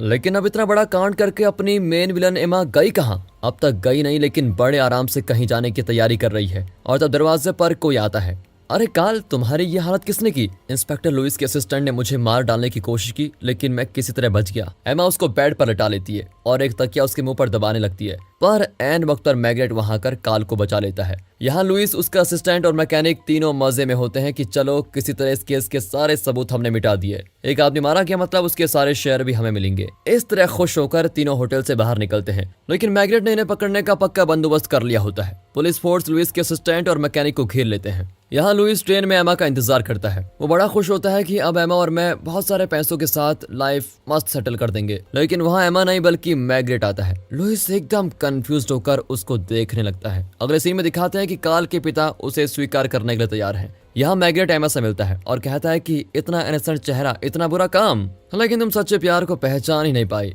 इंस्पेक्टर लुइस को सिर्फ पैसे चाहिए थे, लेकिन डेविड तुमसे सच में बहुत प्यार करता है, लेकिन अब तुम उसके साथ नहीं रह सकती, तुम्हें तो जेल में रहना पड़ेगा। और इसी के साथ ये मूवी यहाँ पर होती है खत्म। हमें पता है कि आप बेसब्री से मैग्नेट सीरीज की अगली मूवी का इंतजार कर रहे थे। इस सीरीज की खासियत यह है कि जो केसेस ऊपर से एकदम सिंपल लगते हैं, उनके अंदर की बारीकियों को मैग्नेट और उसकी टीम बड़े शानदार तरीके से खोज निकालती है। तो आज हम लाए हैं मैग्नेट सीरीज की चौथी और आखिरी मूवी। अगर आपने चैनल पर पिछली 3 मूवीज नहीं देखी है तो आप बहुत कुछ मिस कर रहे हैं, इसलिए मैग्नेट की पिछली 3 मूवीज देखकर इस मूवी को जरूर देखिए और एंजॉय। आज की कहानी में एक क्लब की बार डांसर मैग्रेट से मिलती है और बताती है कि मैंने दो लोगों की बातें सुनी, वे किसी का खून करने की बात कर रहे थे, लेकिन लड़की बहुत डरी भी होती है। मैग्रेट को लगता है कि वो पूरा सच नहीं बता रही है, इसलिए वो उसे ज्यादा सीरियसली नहीं लेता। लेकिन उसी रात उस लड़की का खून हो जाता है। अब मैग्रेट बड़ी टेंशन में होता है कि ये मेरी लापरवाही की वजह से हुआ है, इसलिए मैं खुद इस केस को सॉल्व करूंगा। पर इस केस में कोई क्लू नहीं है। इस पेचीदा केस को मैग्रेट अपने शानदार स्टाइल में कैसे सॉल्व करने वाला है, ये बहुत ही इंटरेस्टिंग तरीके से बताया गया है। और इस मूवी का नाम है मैग्रेट इन मॉन्टमार्ट्रे। मूवी की शुरुआत में एक बड़े पैलेस जैसी सेटिंग को दिखाते हैं, जहां पर एक बुजुर्ग औरत हाथ पैर फैलाकर बैठी होती है। कहीं ये कोई शूटिंग तो नहीं चल रही है, लेकिन तभी दिखाते हैं कि उसके पैरों पर इंजेक्शन के छेद हैं। ये एक ड्रग एडिक्ट है और नशे में डायलॉग बड़बड़ा रही है। तभी एक लड़का वहां आकर उसका बैग टटोलने लगता है और कहता है कि अरे दादी, सारा माल खत्म कर दिया क्या, मेरे लिए कुछ नहीं रखा। ये कहकर वो उस औरत के सर से क्राउन निकाल लेता है और वहां से बाहर चला जाता है। ये एक छोटा अपार्टमेंट है, पैलेस नहीं। इतने में एक आदमी उस औरत के फ्लैट की ओर जाता है। लड़का कहता है कि दादी किसी से नहीं मिलेगी, तुम चले जाओ। लेकिन वो आदमी नहीं रुकता। लड़का उसे फॉलो करता है, लेकिन अचानक पीछे से वो आदमी लड़के को पकड़कर उसका गला घोंटता है और बुजुर्ग औरत के घर चला जाता है। ये लड़का मरा नहीं है। वो आंखें खोलकर कुछ देखता है और एकदम शॉक। यह मूवी का टाइटल मैग्रेट इन मॉन्टमार्ट्रे डालकर हो जाती है मूवी शुरू। एक नाइट क्लब में वही शूज दिखाए जाते हैं जो उस आदमी ने पहन रखे थे, मतलब यही खूनी है। क्लब डांसर उसे देखते ही एकदम डरने लगती है और जल्दी जल्दी अपना डांस खत्म करके अंदर चली जाती है। क्लब का ओनर कहता है कि यहाँ लोग तुम्हारा डांस देखने आते हैं, तुम इतनी जल्दी चले जाओगी तो बिजनेस का क्या होगा, मैं तुम्हें नहीं छोड़ूंगा, क्या कर लोगे तुम। ये पूछकर वो जल्दी से ड्रेस पहनकर बाहर चली जाती है। वो रास्ते भर मुड़कर देखती रहती है। खूनी उसका पीछा करता है। लड़की तेज चलने लगती है और एक आदमी से टकराकर चिल्लाती है। इत्तेफाक से वो आदमी एक पुलिस ऑफिसर होता है। अगले शॉट में अपना हीरो मैग्रेट की एंट्री होती है। वो अपने ऑफिसर से बैठकर एक वुडन बॉक्स को निहार रहा होता है। किसी की आवाज को सुनकर वो बाहर जाता है तो एक लड़की मैग्रेट के असिस्टेंट से बहस करती है कि आप सिचुएशन की सीरियसनेस को समझ नहीं रहे हैं, किसी की जान को खतरा है। मैग्रेट उसे शांत करता है और पूछता है कि ठीक है, बताओ क्या हुआ। मैं बार डांसर हूँ और डांस करते हुए मुझे दो लोगों की बात सुनाई दी, वे किसी का खून करने जा रहे हैं। ओह, बार में म्यूजिक बज रहा था और तुम डांस कर रही थी और इतनी तेज आवाज में तुम्हें बातें सुनाई दी, हमें पागल समझा है क्या। तभी मैग्रेट अपने असिस्टेंट को चुप कराकर लड़की की बात को ध्यान से सुनता है। सर, मैं डांस करती हुई टेबल पर जाकर बैठती हूँ, तभी एक टेबल पर मैंने उनकी बातें सुनी। अच्छा, वो लोग कौन थे और वे किसका खून करने की बात कर रहे थे। सर, वो सब तो मैं नहीं जानती, सिर्फ इतना जानती हूँ कि वे किसी काउंटेस को मारने की बात कर रहे थे, बाकी तो आपको ही पता लगाना होगा। ये कहकर वो बाहर जाने लगती है, लेकिन बाहर किसी को देखकर डर जाती है। फिर वो मैग्रेट से पूछती है कि क्या मैं थोड़ी देर यहाँ रुक सकती हूँ। ये कहकर वो बेंच पर लेट जाती है। लगता है ये नशे में है, जब होश आएगा तो चली जाएगी। ये कहकर वो अंदर जाकर उस वुडन बॉक्स को पैक करता है। तभी उस लड़की की चीख सुनाई पड़ती है। मैग्रेट बाहर जाता है तो वो ऑस्कर करके चिल्लाती हुई उठ जाती है। मैग्रेट पूछता है कि क्या खूनी का नाम ऑस्कर है, लेकिन वो बिना कुछ कहे जाने लग जाती है। फिर मैग्रेट अपने दो असिस्टेंट्स को उसके साथ भेजने की बात करता है, लेकिन वो मना कर देती है। मैग्रेट उसे अपना कार्ड देकर कहता है कि अगर तुम मुझे कुछ और बताना चाहती हो तो कॉल कर सकती हो। अगले सीन में मैग्रेट अपने बेड पर आधी रात को पुतले की तरह बैठा होता है। उसकी पत्नी चौंक जाती है कि ये तुम्हें क्या हो गया है, और तब मैग्रेट मुड़ता है और उसे वही वुडन बॉक्स गिफ्ट करता है। दरअसल आज मैग्रेट की पत्नी का बर्थडे है। मैग्रेट कहता है कि ये एकदम खाली है, लेकिन ये बॉक्स मैंने अपने हाथों से बनाया है, यही तुम्हारा गिफ्ट है। देख लिया आपने, इतना बिजी और इतनी टेंशन होने के बावजूद मैग्रेट ने अपने हाथों से अपनी वाइफ के लिए इतना बढ़िया गिफ्ट बनाया। वैसे कौन कौन है जो अपनी वाइफ के लिए रेडीमेड गिफ्ट खरीदना ही भूल जाता है, कमेंट करके बताइएगा। अगली सुबह मैग्रेट ब्रेकफास्ट करने के लिए बैठता है तो उसे इन्फॉर्मेशन मिलती है कि बार डांसर ऑर्लेट का खून हो गया है। मैग्रेट तुरंत स्पॉट पर पहुंचता है। फॉरेंसिक डॉक्टर बताता है कि ऑर्लेट के हाथ पैर और गर्दन बड़ी बेरहमी से टूट गए हैं। लगता है खूनी बहुत ही ताकतवर आदमी है। मैग्रेट कहता है कि आदमी ही क्यों, खूनी औरत भी तो हो सकती है। सर, इतने फोर्स के साथ तो आदमी ही मार सकता है ना। अब मैग्रेट उस कमरे की जांच करके बताता है कि ऑर्लेट का आइडेंटिटी कार्ड भी नकली है, लेकिन बहुत ही परफेक्ट बनाया गया है। इतने में मैग्रेट का असिस्टेंट वहां पर आता है तो मैग्रेट कहता है कि तुम काउंटेस नाम की औरतों की एक लिस्ट बनाओ। पर असिस्टेंट तो ऑर्लेट की लाश को देखकर एकदम सुन्न हो जाता है, लेकिन खुद को संभालकर वो अपने काम पर निकलता है। वैसे ये इतना क्यों चौंक रहा है, ये सोचकर मैग्रेट भी हैरान हो जाता है। तब दीवार पर और नीचे खून को देखकर मैग्रेट कहता है कि ये ऑर्लेट का खून नहीं है, क्योंकि इसके शरीर से खून नहीं निकला, मतलब खूनी जरूर घायल हुआ था। इतना ही नहीं, यहाँ एक तीसरा इंसान भी आया था। इस तरह दोनों अपना ओपिनियन शेयर कर रहे होते हैं। इसी बीच मैग्रेट के दो असिस्टेंट्स उस नाइट क्लब में जाते हैं जहां ऑर्लेट काम करती थी। क्लब के ओनर की पत्नी, जिसका नाम रोजा है, वो ऑर्लेट की मौत के बारे में सुनकर बड़ी शॉक हो जाती है। क्लब का ओनर दूसरी बार डांसर की गर्दन पकड़कर धमकाता है कि अगर तुमने मुंह खोला तो तुम्हें वहीं पहुंचा दूंगा जहां से तुम बचकर आई थी। फिर वो बाहर आता है और ऑर्लेट के बारे में सुनकर वो भी चौंक जाता है। रोजा बताती है कि कल रात उसने डांस पूरा नहीं किया और घर चली गई। क्या उसका कोई बॉयफ्रेंड था? एक आदमी रोज आकर उससे बात करता था। मुझे तो लगता है कि वो ऑर्लेट का बॉयफ्रेंड बनने की कोशिश कर रहा था। वो जवान था और उसने हैट पहनी हुई थी। अब असिस्टेंट्स रोजा को लेके जाते हैं और दूसरी डांसर से भी पूछताछ करते हैं। मैग्रेट ओनर से पूछता है कि क्या बार डांसर्स यहाँ सिर्फ डांस ही करती हैं या फिर तुम उनसे दूसरे काम भी करवाते हो? सर, ये एक रिस्पेक्टेबल क्लब है, यहाँ वैसे काम नहीं होते। क्या तुम डांसर्स के साथ गलत बर्ताव करते हो? मैं सर बहुत ही डिसेंट आदमी हूँ, लेकिन डांसर्स को ट्रेन करते वक्त कभी कभी ऐसा हो जाता है। अच्छा ये बताओ, यहाँ पर कितने लोग काम करते हैं? यहाँ कुछ म्यूजिशियंस, क्लीनर्स, वेटर्स वगैरह काम करते हैं। बाहर एक आदमी खड़ा रहता है, उसका नाम जोजो है। वो कस्टमर्स को क्लब की ओर अट्रैक्ट करता है। अच्छा, क्या यहाँ पर काउंटेस नाम की औरत काम करती है? नहीं सर, मैंने ये नाम कभी नहीं सुना। क्या तुम ऑस्कर नाम के किसी आदमी को जानते हो? No sir. अब इस केस में मैग्रेट सिर्फ 2 नाम जान पाया है, वो है काउंटेस और ऑस्कर। ऑस्कर ऑर्लेट का बॉयफ्रेंड हो सकता है, इसलिए कल रात वो नींद में उसका नाम लेने लगी थी। ऑस्कर मिल जाए तो कोई क्लू मिल सकता है। सर, रोजा कहती है कि ऑर्लेट का बॉयफ्रेंड जवान था और उसने हैट पहनी हुई थी। यहाँ तो मैं और आप भी जवान हैं और हैट पहनते हैं। अच्छा मजाक है, लेकिन अब मेरी बात ध्यान से सुनो। दरअसल ऑर्लैंड ने कहा था कि 2 लोग खून करने की बात कर रहे थे, लेकिन क्लब में ऐसा कोई आया ही नहीं जिसने ऐसी बातें की हो। दरअसल वो किसी से डरकर भाग रही थी और एक सेफ जगह को ढूंढ रही थी, इसलिए वो कुछ देर के लिए पुलिस स्टेशन में रुक गई। लेकिन मैंने उसे यहाँ से भेज दिया। उसकी मौत का मैं भी जिम्मेदार हूँ, इसलिए उसके खूनी को मैं ही पकड़ूंगा। तब दूसरा असिस्टेंट आकर बताता है कि मैंने काउंटेस को ढूंढ लिया है, लेकिन वो मर गई है। ये कहकर वो मैग्रेट को काउंटेस का एड्रेस देता है। मैग्रेट उसे एक और काम देता है, तुम पता लगाओ कि ऑर्लेट ने अपने बॉयफ्रेंड के साथ पेरिस में कोई होटल रूम बुक किया था या नहीं। लेकिन इस असिस्टेंट के चेहरे पर उदासी छाई हुई है, पूछने पर भी वो कुछ नहीं बताता। अब मैग्रेट और उसका असिस्टेंट काउंटेस को देखने जाते हैं। ये वही बुजुर्ग औरत है जिसे मूवी की शुरुआत में दिखाया गया था। इसके भी हाथ पैर और गर्दन तोड़कर इसकी हत्या कर दी गई है। इतना ही नहीं, ऑर्लेट की कत्ल से पहले काउंटेस का कत्ल हुआ है। इसका मतलब ये हुआ कि काउंटेस का खून करने के बाद खूनी ऑर्लेट के घर गया और उससे भी मार डाला।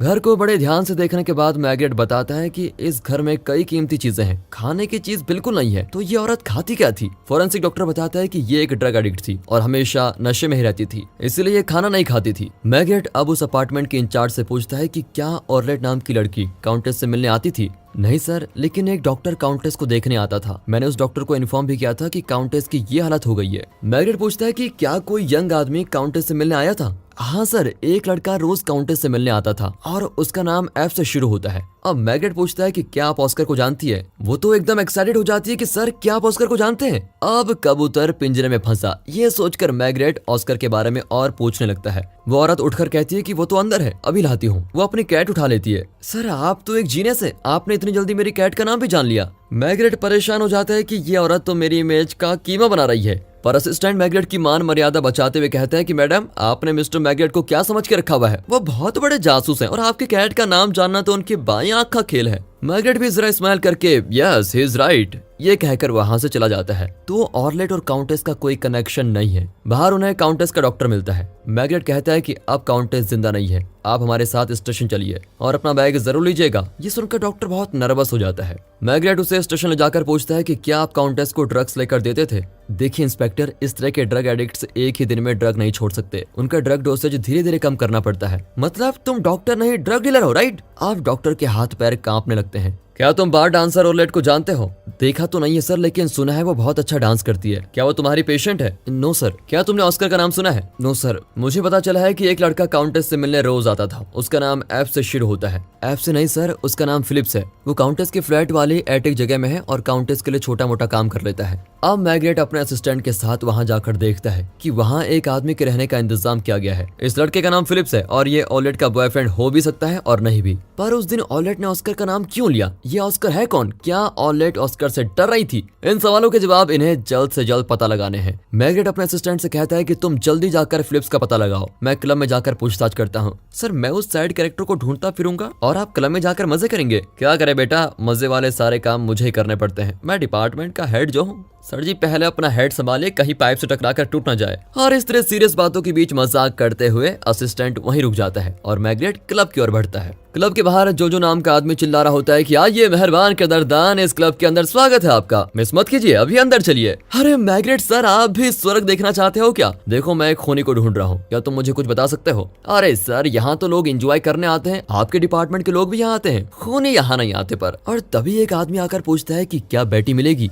हाँ जरूर मिलेगी, अंदर जाओ। उसके जाने के बाद मैग्नेट पूछता है कि क्या तुम ऑस्कर को जानते हो? No sir. अच्छा, और ऑलेट के बारे में? यहाँ का हर आदमी उसके सपने देखता है, लेकिन वो एकदम खड़ूस है, किसी को अपने पास भटकने नहीं देती। अब मैग्नेट क्लब के अंदर जाता है और ओनर से कहता है कि तुम यहाँ की सारी डांसर्स को बुलाओ। वो डांसर्स को लेने जाता है। मैग्नेट एक टेबल पर बैठता है, वहाँ एक आदमी डांसर्स को घूर रहा होता है। अगले सीन में फिलिप्स के कमरे को दिखाते हैं जहाँ वो सो रहा होता है, लेकिन कोई बुरा सपना देखकर उठ जाता है। तभी मैग्नेट का असिस्टेंट वहाँ आता है। उसको देखकर फिलिप्स वहाँ से बच निकलता है। यहाँ मैग्नेट डांसर से ऑर्लेट के बारे में पूछता है। सर, उसका असली नाम ऑर्लेट नहीं मैरी लूफी है और उसका एक बॉयफ्रेंड था, लेकिन उसके बारे में हमें ज्यादा नहीं पता क्योंकि यहाँ की लड़कियां अपने सीक्रेट्स किसी के साथ शेयर करती नहीं। अच्छा, इस क्लब के ओनर और उसकी पत्नी के बारे में तुम लोगों का क्या ख्याल है? सर, ओनर की पत्नी रोजा बहुत अच्छी औरत है। ये सुनकर मैग्नेट को लगता है कि शायद रोजा सच में बहुत अच्छी औरत है और अपने क्लब डांसर्स का बड़ा ख्याल रखती है। अब वो पूछता है कि मेरे पीछे हैट पहनकर जो आदमी बैठा हुआ है, क्या वो यहाँ का रेगुलर कस्टमर है?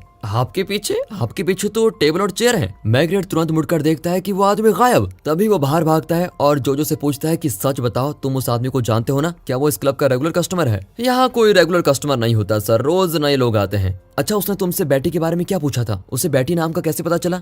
आप अपना दिमाग चेक करवाइए इंस्पेक्टर, हम न्यूज़पेपर में ऐड देते हैं कि आज बेटी नाचेगी, ऑलेट नाचेगी, वगैरह वगैरह। अब मैग्नेट परेशान हो जाता है। उस रात मैग्नेट की वाइफ चौंक कर उठती है और देखती है मैग्नेट ने वहाँ मैरी के कत्ल का सीन क्रिएट करके रखा हुआ है। वो डर जाती है कि ये केस सॉल्व करते करते तुम पागल तो नहीं हो गए। मैग्नेट कहता है कि वहाँ वो लड़की मरी पड़ी है, यहाँ दीवार पर थोड़ा खून लगा हुआ है जो कि बी पॉजिटिव है, और फर्श पर थोड़ा खून है और वो ओ पॉजिटिव है, लेकिन ऑलेट का ब्लड बी नेगेटिव है। मतलब दीवार पर और फर्श पर ऑलेट का खून नहीं बल्कि दो अलग अलग लोगों का खून है। मान लेते हैं एक खून कातिल का है। वो खून करने के बाद ऑलेट की लाश को देखता है। मैग्नेट की वाइफ कहती है कि आपके पीछे कोई खड़ा है। इस तरह वो भी मैग्नेट की कल्पना में शामिल हो जाती है और तब मैग्नेट मुड़कर कहता है कि यू आर राइट, मैं खूनी हूँ और कत्ल करने के बाद मुझे पीछे से कोई अटैक करता है, बदले में मैं उस पर चाकू मारता हूँ, तब उसका खून जमीन पर गिरता है। अब मुझे लगता है कि मैंने दोनों का खून कर दिया है और मैं यहाँ से चला जाता हूँ, लेकिन जिस पर मैंने अटैक किया था वो मरा नहीं बल्कि मेरे जाने के कुछ देर बाद ही यहाँ से बच निकलता है। इसका मतलब अब खूनी उस इंसान का खून करना चाहेगा जिसने उसे ऑर्लेट का खून करते हुए देख लिया था। ओहो माय डियर विफी, पता नहीं मेरे बिना तुम्हारे बिना मेरा क्या होता। तो सीक्रेट हो यार। अब मैग्नेट ने इस केस को कुछ हद तक गैस कर लिया है। अगले दिन मैग्नेट फुल जोश में ऑफिस जाता है और बताता है कि बार डांसर का नाम ऑर्लेट नहीं मैरी लूफी है और वो यहाँ की रहने वाली है ही नहीं, इसलिए पता लगाओ कि उस नाम की कोई औरत किसी और डिस्ट्रिक्ट से मिसिंग हुई है या नहीं। काउंटेस का शव स्टेशन रिपोर्ट आ चुका है। उसमें लिखा है कि उसके शरीर पर जगह जगह ड्रग इंजेक्शन के निशान है। इतना ही नहीं, उसकी पीठ पर सिगरेट से जलने का निशान है। और फिलिप्स का क्या हुआ, उसे तुमने पकड़ा कि नहीं? नहीं सर, वो बच निकला, पर उसे तो मैं बड़ी आसानी से पकड़ लूंगा क्योंकि उसके पास पैसे भी नहीं है और वो यहीं कहीं सड़क पर भटक रहा होगा। लेकिन वो सड़क इस कमरे के अंदर नहीं है, तुम यहाँ कर क्या रहे हो? जल्दी बाहर जाओ और उसे पकड़ो। इस तरह मैग्नेट एकदम सीरियस मूड में उसे ऑर्डर देता है। एक और काउंटेस के बारे में पूछताछ होती है तो दूसरी ओर ऑर्लेट यानी मैरी के बारे में पूछताछ चल रही है। अब फिलिप्स को दिखाते हैं जो सच में सड़क पर भटक रहा है। ऊपर से हर तरफ पुलिस उसको ढूंढ रही है। तभी एक आदमी आकर कहता है, तुम्हें देखकर लगता है तुम्हें पैसों की सख्त जरूरत है, मेरा एक काम करोगे? हाँ सर, पैसे तो दोगे ना? हाँ जरूर दूंगा, मेरे पीछे आओ। फिलिप्स उस आदमी के पीछे जाता है। वो आदमी एक ब्रिज के नीचे जाता है और फिलिप्स भी वहीं पर जाता है। वहाँ वो आदमी मुड़कर देखता है, अरे ये आदमी और कोई नहीं, मैग्नेट का असिस्टेंट है। मैग्नेट की डांट खाकर उसने ऐसा मस्त प्लान क्रिएट किया था। फिर क्या, पुलिस तुरंत फिलिप्स को उठा लेके जाती है। दूसरी ओर काउंटेस के घर से कुछ पुराने न्यूज़पेपर्स, बिल्स वगैरह मिलते हैं जिनसे पता चलता है कि काउंटेस लीजेक्स नाम के टाउन में रहती थी। वो शादी करके अपने पति के साथ रहती थी, लेकिन कुछ ही दिनों में उनका घर बिक गया और उसके रहने का कोई ठिकाना नहीं रहा। वो एक होटल में रहने लगी। तभी एक दिन उसका पति दूसरी मंजिल से गिरकर मर गया। उसके बाद तो लगभग 6 महीने तक वो बिना रेंट दिए एक होटल में रहने लगी। जब होटल का मालिक उससे रेंट मांगने लगा तो वो पेरिस आ गई। तब मैग्नेट का असिस्टेंट आकर कहता है कि मैंने सभी होटल्स में पूछताछ कर ली है, ऑर्लेट ने कभी किसी भी होटल में अपने बॉयफ्रेंड के साथ रूम बुक किया ही नहीं। ये असिस्टेंट अब भी बड़ा उदास दिखता है। अब मैग्नेट दूसरे ऑफिसर्स को बुलाकर कहता है कि पेरिस का एक भी होटल मत छोड़ो, हर जगह पता लगाओ कि ऑर्लेट या मैरी नाम की लड़की अपने बॉयफ्रेंड के साथ किसी होटल में रही थी या नहीं। तुम क्लब के ओनर की फोटो भी लेके जाओ, शायद उसने किसी होटल में रूम बुक किया होगा। अब असिस्टेंट चिल्लाता है कि सर मुझ पर विश्वास कीजिए, मैंने एक भी होटल नहीं छोड़ा, हर जगह चेक कर लिया है। ओ तुम चिल्लाओ मत, शांत हो जाओ, मुझे तुमसे बात करनी है। ये कहकर वो उसे अपने ऑफिस में लेके जाता है। तुम मुझे ये बताओ कि आखिर तुम्हारी प्रॉब्लम क्या है? उस लड़की के मरने से तुम इतने उदास क्यों हो और परेशान क्यों हो? सर मैं उससे शादी करना चाहता था। ये कहकर वो रोने भी लगता है। मैग्रेट को तो हंसी आ जाती है और गुस्सा भी। अरे मेरे लाल, हम पूरे शहर में तुम्हें ही तो ढूंढ रहे हैं, पहले क्यों नहीं बताया तुमने? सर मैंने बताने की बहुत कोशिश की, लेकिन मुझसे ऑर्लेट की मौत सही नहीं जाती। चलो अब तो बता दिया तुमने, लेकिन तुम्हारा नाम तो ऑस्कर नहीं है ना? मतलब ऑस्कर नाम का एक और कैरेक्टर है जिससे ढूंढना है ना? खैर तुम ऑर्लेट के बारे में बताओ। सर मैं उसे सिर्फ 3 या 4 बार मिला था, उसके बाद हमने शादी करने का फैसला किया। क्या उसने तुम्हें अपने बारे में कुछ और बताया था? नहीं सर। क्या तुमने किसी को उसका पीछा करते हुए देखा है? सर मेरी आंखें उसके अलावा किसी और को देखती नहीं थी। वो उस क्लब के बारे में क्या कहती थी? वो कहती थी कि ओनर की वाइफ रोजा बहुत ही अच्छी औरत है। क्या तुम जानते हो कि ऑलेट का असली नाम क्या है? नहीं सर, मुझे तो उसने अपना नाम ऑलेट ही बताया था। मैग्रेट समझ जाता है कि ये बेचारा तो उसका असली नाम भी नहीं जानता, लेकिन वो बताता है कि ऑर्लेट ने एक कॉस्टली डायमंड चेन पहना था। उसने बताया था कि उसके किसी रिश्तेदार ने उसे गिफ्ट किया। वो लीजेक्स नाम के एक टाउन में पैदा हुई थी और अपनी आंटी के साथ ही रहती थी। फिर वो पेरिस आ गई और अब मिलता है मैग्रेट को एक तगड़ा क्लू। अब तक वो सोच रहा था कि ऑर्लेट और काउंटेस के बीच कोई कनेक्शन है ही नहीं, लेकिन अब पता चलता है कि दोनों ही लीजेक्स टाउन में रहती थी। वो असिस्टेंट से कहता है कि तुम लीजेक्स के उस होटल में जाओ जहां काउंटेस लगभग 6 महीने रही। वहां की स्टाफ नौकर चाकर सबसे पूछताछ करो। सर क्या आप मुझे नौकरी से निकाल देंगे? अब पागल मत बनो, सबसे इम्पोर्टेंट पॉइंट तो तुम ही ने बताया है। नौकरी की फिक्र छोड़ो और अपना काम जारी रखो। अब मैग्रेट भी लीजेक्स टाउन में जाता है और मैरी की आंटी के घर पर जाता है जहां मैरी बड़ी हुई थी। उसकी आंटी बताती है कि मैरी के पेरेंट्स की मौत के बाद वो मेरे पास ही पली बड़ी, लेकिन सिर्फ 13 साल की उम्र में वो प्रेग्नेंट हो गई। पूरा टाउन मुझ पर हंसने लगा। मैं लोगों को जवाब दे ही नहीं पाती थी कि उसके पेट में किसका बच्चा है, लेकिन उसका बच्चा मरा हुआ पैदा हुआ। लेकिन बाद में मुझे पता चला कि उसका कारण मेरा पति था। अच्छा क्या मैं आपके पति से मिल सकता हूँ? उसके लिए तो आपको नर्क में जाना पड़ेगा। मेरे पति ने मुझे सच बता दिया और उसके बाद उसने खुदकुशी कर ली। उसके बाद मैरी घर छोड़कर भाग गई थी। अगले सीन में मैग्रेट घर पर काउंटेस और मैरी की फोटो को देख रहा होता है। उसकी पत्नी चिढ़ाती है कि तुम अपना पुलिस स्टेशन घर पर ही क्यों नहीं खोल देते? वैसे भी तुम घर पर भी केस के बारे में सोचते रहते हो। ऐसा ही चलता रहा तो मैं खुद साइको हो जाऊंगी। मैग्रेट कंफ्यूज है कि मैरी यहाँ क्यों आई और उसने अपना नाम चेंज क्यों किया। तब उसे कुछ सूझता है और वो तुरंत अपने ऑफिस जाता है। वहाँ वो फिलिप्स को अपना हाथ दिखाने को कहता है और पूछता है कि क्या तुम भी ड्रग्स लेते हो? वो हाथ नहीं दिखाता और कहता है कि जैसा आप सिगरेट के आदी हैं वैसा मैं भी ड्रग्स का आदी हूँ। जब काउंटेस का खून हुआ था तो तुम वहीं थे ना, है ना? तुम खूनी से डर गए और इसलिए यहाँ वहाँ भटक रहे हो। सर आपको कैसे पता चला? अच्छा तो सच में यही हुआ था? दरअसल मैग्रेट उसके मुंह से सच उगलवाने के लिए ऐसा कह रहा था। तभी वो फिलिप्स की गर्दन पर निशान देखकर समझ जाता है कि खूनी ने फिलिप्स का खून करने की भी कोशिश की थी। देखो बेटा, मैं जानता हूँ कि तुम ड्रग्स के बिना नहीं रह सकते और मैं तुम्हें यहाँ ड्रग्स दूंगा नहीं। अगर तुम मुझे खूनी के बारे में कुछ बता दो तो मैं तुम्हें छोड़ दूंगा। लेकिन फिलिप्स कहता है कि मैं खूनी को नहीं जानता। यहाँ रोजा बीमार होती है, लेकिन फिर भी ओनर उसके साथ जबरदस्ती करने लगता है। तभी तान्या नाम की डांसर उस पर चिल्लाती है कि मैडम को छोड़ दो। ओनर हंसकर चला जाता है। तान्या एक बोतल तोड़कर कहती है कि मैं उसके पेट में घुसाने वाली हूँ, लेकिन रोजा उसको रोककर कहती है कि तुम सब बाहर की दुनिया से परेशान होकर यहाँ आई हो और जिस तरह मैं तुम लोगों की सुरक्षा कर रही हूँ उसी तरह उसने कभी मेरी सुरक्षा की थी, इसलिए मैं उसका हर जुल्म सह रही हूँ। इसलिए तुम कुछ ऐसा नहीं करोगी जिससे हम सबको फिर से अपनी पुरानी जिंदगी में जाना पड़े, समझी? यहाँ स्टेशन में फिलिप्स को टॉर्चर करते हैं कि सच बताओ। मैग्रेट उन्हें डांटता है कि तुम लोग इसे टॉर्चर क्यों कर रहे हो? उठ जाओ बेटा, अब बताओ। वो अब भी कहता है कि मैं नहीं जानता कि खूनी कौन है। देखो उसने 2 औरतों का खून किया है, जरा सोचकर बताओ कि वो कैसा दिखता है। तभी एक असिस्टेंट आकर कहता है कि जब काउंटेस लीजेक्स के होटल से भागकर पेरिस आई, उसके बाद उसी होटल से एक मेड और एक ड्राइवर पेरिस आए हैं। मेड यहाँ पास में रहती है और ड्राइवर का नाम है ऑस्कर। अब पता चल गया है कि ड्राइवर ऑस्कर ही खूनी है। मैग्रेट और उसके साथ ही उस मेड से मिलने जाते हैं। वो सारी डिटेल्स बता देती है। काउंटेस अपने पति से बहुत परेशान थी क्योंकि वो उसे बहुत टॉर्चर करता था और जब पति मर गया था तो उसकी सिचुएशन और भी खराब हो गई, पर न जाने वो कहाँ गई। मैग्रेट बताता है कि वो पेरिस में है। अब मैग्रेट मैरी के बारे में पूछता है तो मेड का चेहरा एकदम बदल जाता है और वो बताती है कि ड्राइवर ऑस्कर ने मैरी को एक सेक्स वर्कर बना दिया। वो मैरी को होटल के कस्टमर्स के पास लेके जाता था और उससे खूब पैसे कमाता था। मैरी ने उसके हाथों बहुत जुल्म सहे थे, इसलिए जब काउंटेस उस होटल से भागी तो उसने मैरी को ऑस्कर से बचाने के लिए उसे भी अपने साथ ले लिया। अब मैग्रेट को क्लियर हो जाता है कि ऑस्कर यहाँ क्यों आया है। दरअसल मैरी के जाने के बाद उसकी कमाई ठप हो गई थी, इसीलिए वो उसे ढूंढता हुआ पेरिस आ गया। लेकिन उसने काउंटेस और मैरी का खून क्यों किया, यही मैग्रेट को पता लगाना है। वो पूछता है कि ऑस्कर कैसा दिखता है। वो हंस पड़ती कि सर मुझे नहीं पता कि वो कैसा दिखता है, क्योंकि मेरी नजरें बहुत ही कमजोर हैं, मैं ठीक से देख भी नहीं सकती, लेकिन आवाज को सुनकर जरूर पहचान सकती हूँ। अब मैग्रेट क्या करेगा? ये भी एक डेड एंड निकला, लेकिन डेड एंड में भी रास्ता बनाने का हुनर मैग्रेट के पास बखूबी है। वो फिलिप्स को रिलीज करने का ऑर्डर देता है क्योंकि फिलिप्स ने ऑस्कर को खून करते हुए देख लिया था, इसलिए ऑस्कर फिलिप्स को मारने की कोशिश जरूर करेगा और तब हम ऑस्कर को रंगे हाथों पकड़ लेंगे। इतने में दूसरा इंस्पेक्टर जिसे मैग्रेट ने होटल्स में चेक करने को कहा था, वो बताता है कि मैरी और क्लब ओनर को किसी ने एक साथ देखा ही नहीं। अब मैग्रेट कुछ सोचकर सीधे क्लब में जाता है और जोजो से कहता है कि जिस फिलिप्स ने काउंटेस के कातिल को देखा था वो अभी जिंदा है। सर लेकिन ये आप मुझे क्यों बता रहे हैं? अगर कोई पूछे तो बता देना। ये कहकर मैग्रेट बहुत कॉन्फिडेंटली क्लब के अंदर आता है और ओनर से पूछता है कि तुम्हारे और ओरलेट के बीच क्या कनेक्शन है, सच सच बताओ। वो बताता है कि मैं ओरलेट को चाहता था, अगर वो मान जाती तो मैं ये क्लब छोड़कर उसके साथ कहीं चला जाता, लेकिन उससे पहले वो मर गई। अब मैग्रेट को यहाँ भी कोई सोल्यूशन नहीं मिलता।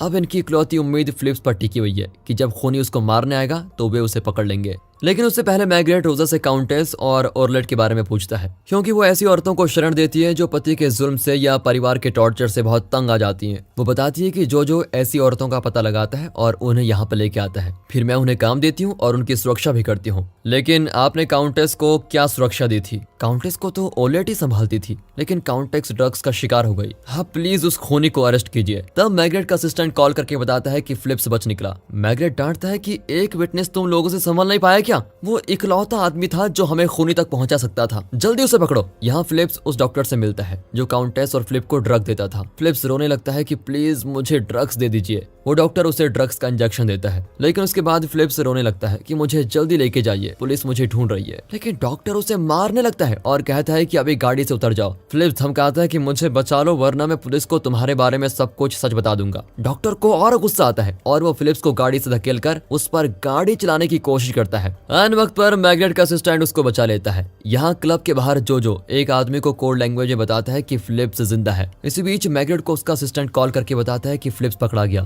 लेकिन हमें एक प्रैंक कॉल आया और कॉलर कह रहा था कि उसका नाम ऑस्कर है, उसने अपना एड्रेस भी दिया है। मैग्रेट तुरंत उस एड्रेस के लिए निकल पड़ता है, लेकिन जो मैग्रेट को देखते ही एक टैक्सी को बुलाता है। मैग्रेट उसे कुछ टिप्स भी देता है। कार के अंदर मैग्रेट एक फैमिली फोटो को देखता है। जब टैक्सी रुकती है तो वो ड्राइवर से पूछता है क्या यही वो एड्रेस है? ड्राइवर हाँ में जवाब देता है। मैग्रेट पूछता है कि कार के अंदर जो फोटो है वो तुम्हारी फैमिली का फोटो है ना? मेरी फैमिली का फोटो नहीं मैग्रेट, ये कार के ओनर की फैमिली का फोटो है। ये सुनकर मैग्रेट मुड़कर देखता है कि पैसेंजर सीट पर एक हैट है। ये वही आदमी है जो उस दिन क्लब में मैग्रेट के ठीक पीछे बैठा हुआ था और यही खूनी है।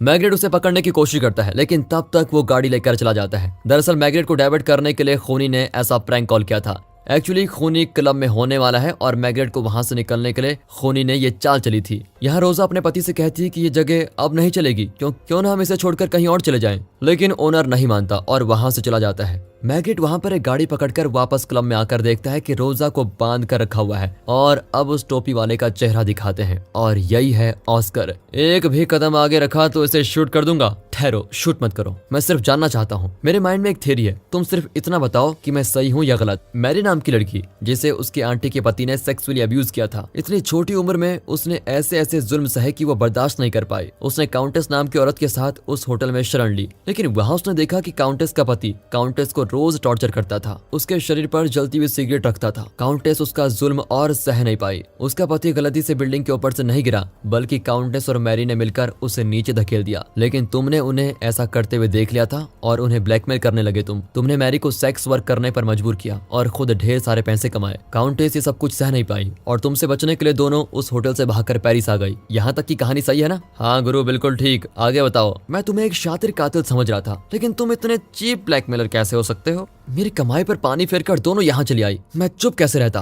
मैं उन दोनों को यहाँ से लेने आया था, लेकिन इस औरत ने उन दोनों को शरण दे दी और मुझे गुस्सा आ गया। मैंने मैरी और काउंटेस से लाख विनती की कि मेरे साथ चलो, लेकिन दोनों नहीं मानी। फिर क्या, मैंने दोनों को मार डाला। जो मेरे काम नहीं आ सकती वो जीकर क्या करेंगी? लेकिन ये औरत मैरी को बचाने आ गई और इसने मेरे पेट में चाकू भोंक दिया। तब मैग्रेट समझ जाता है कि मैरी जहाँ मरी पड़ी है उस कमरे की दीवार पर जो दूसरा खून है वो रोजा का ही है। दरअसल रोजा ने ही मैरी को बचाने की कोशिश की थी और उसी ने ऑस्कर पर अटैक किया था। मैग्रेट, तुम सोच रहे थे कि तुम फिलिप्स को छोड़ दोगे तो मैं उसे मारने के लिए आ जाऊंगा और तुम मुझे पकड़ लोगे, लेकिन फिलिप्स तो एकदम निकम्मा है, उसे मारकर मुझे क्या मिलेगा? मैं तो रोजा को मारने आया था, इसकी वजह से मेरा धंधा चौपट हो गया। अचानक ऑस्कर के घाव से खून निकलता है और उसको बहुत दर्द भी होता है। मौका पाकर मैग्रेट उसको धक्का देता है। ऑस्कर शूट करने की कोशिश करता है, लेकिन तभी मैरी का लवर यानी मैग्रेट का असिस्टेंट उसे 2 बार शूट कर देता है और इस तरह उसने अपनी लवर की मौत का बदला ले लिया। अब मैग्रेट रोजा से पूछता है कि ये सब आपने मुझे पहले क्यों नहीं बताया। वो कहती है कि आप जैसे लोग इस जगह को गलत समझते हैं। ये जगह देखने में बुरी लगती है क्योंकि यहाँ आकर लोग शराब पीते हैं, बार डांसर्स डांस करती हैं वगैरह वगैरह, लेकिन आप समझ नहीं पाएंगे कि ऐसी जगहों में कई औरतों की रोजी रोटी चलती है। मैग्रेट कहता है कि हमें भी पता है कि आप इन लड़कियों को किस कदर प्रोटेक्ट करती हैं। पुलिस को हमेशा गलत मत समझिए, हम इन औरतों की फीलिंग्स को समझ सकते हैं। मिस्टर मैग्रेट, अगर मुझे पता होता कि आप इतने अच्छे पुलिस इंस्पेक्टर हैं तो मैं आपको पहले ही सब कुछ सच बता देती। सच तो यह है कि मैरी आपके असिस्टेंट से बहुत प्यार करती थी और इनसे शादी करना चाहती थी, लेकिन उससे पहले उसकी मौत हो गई। वो बहुत अच्छी लड़की थी। ये सुनकर मैग्रेट का असिस्टेंट बहुत रोने लग जाता है और इस तरह ये केस भी हो चुका है सॉल्व। अब मैग्रेट घर जाकर बताता है कि चलो भाई केस सॉल्व हो गया। उसकी वाइफ कहती है कि इससे पहले कि अगला केस आ जाए जल्दी से डिनर कर लो, बता दिया, वरना यहाँ एक खून होगा और उसकी इन्वेस्टिगेशन करने के लिए तुम नहीं बचोगे। इस तरह हंसी मजाक के साथ ये मूवी यहाँ पर खत्म होती है। दोस्तों, अगर सच में आपको वीडियो अच्छी लगी, मूवी अच्छी लगी, एक्सप्रेशन अच्छा लगा तो लाइक कीजिए और चैनल को सब्सक्राइब। मिलते हैं अगली वीडियो में, तब तक के लिए गुड बाय, अपना ख्याल रखिए and finally thanks for watching.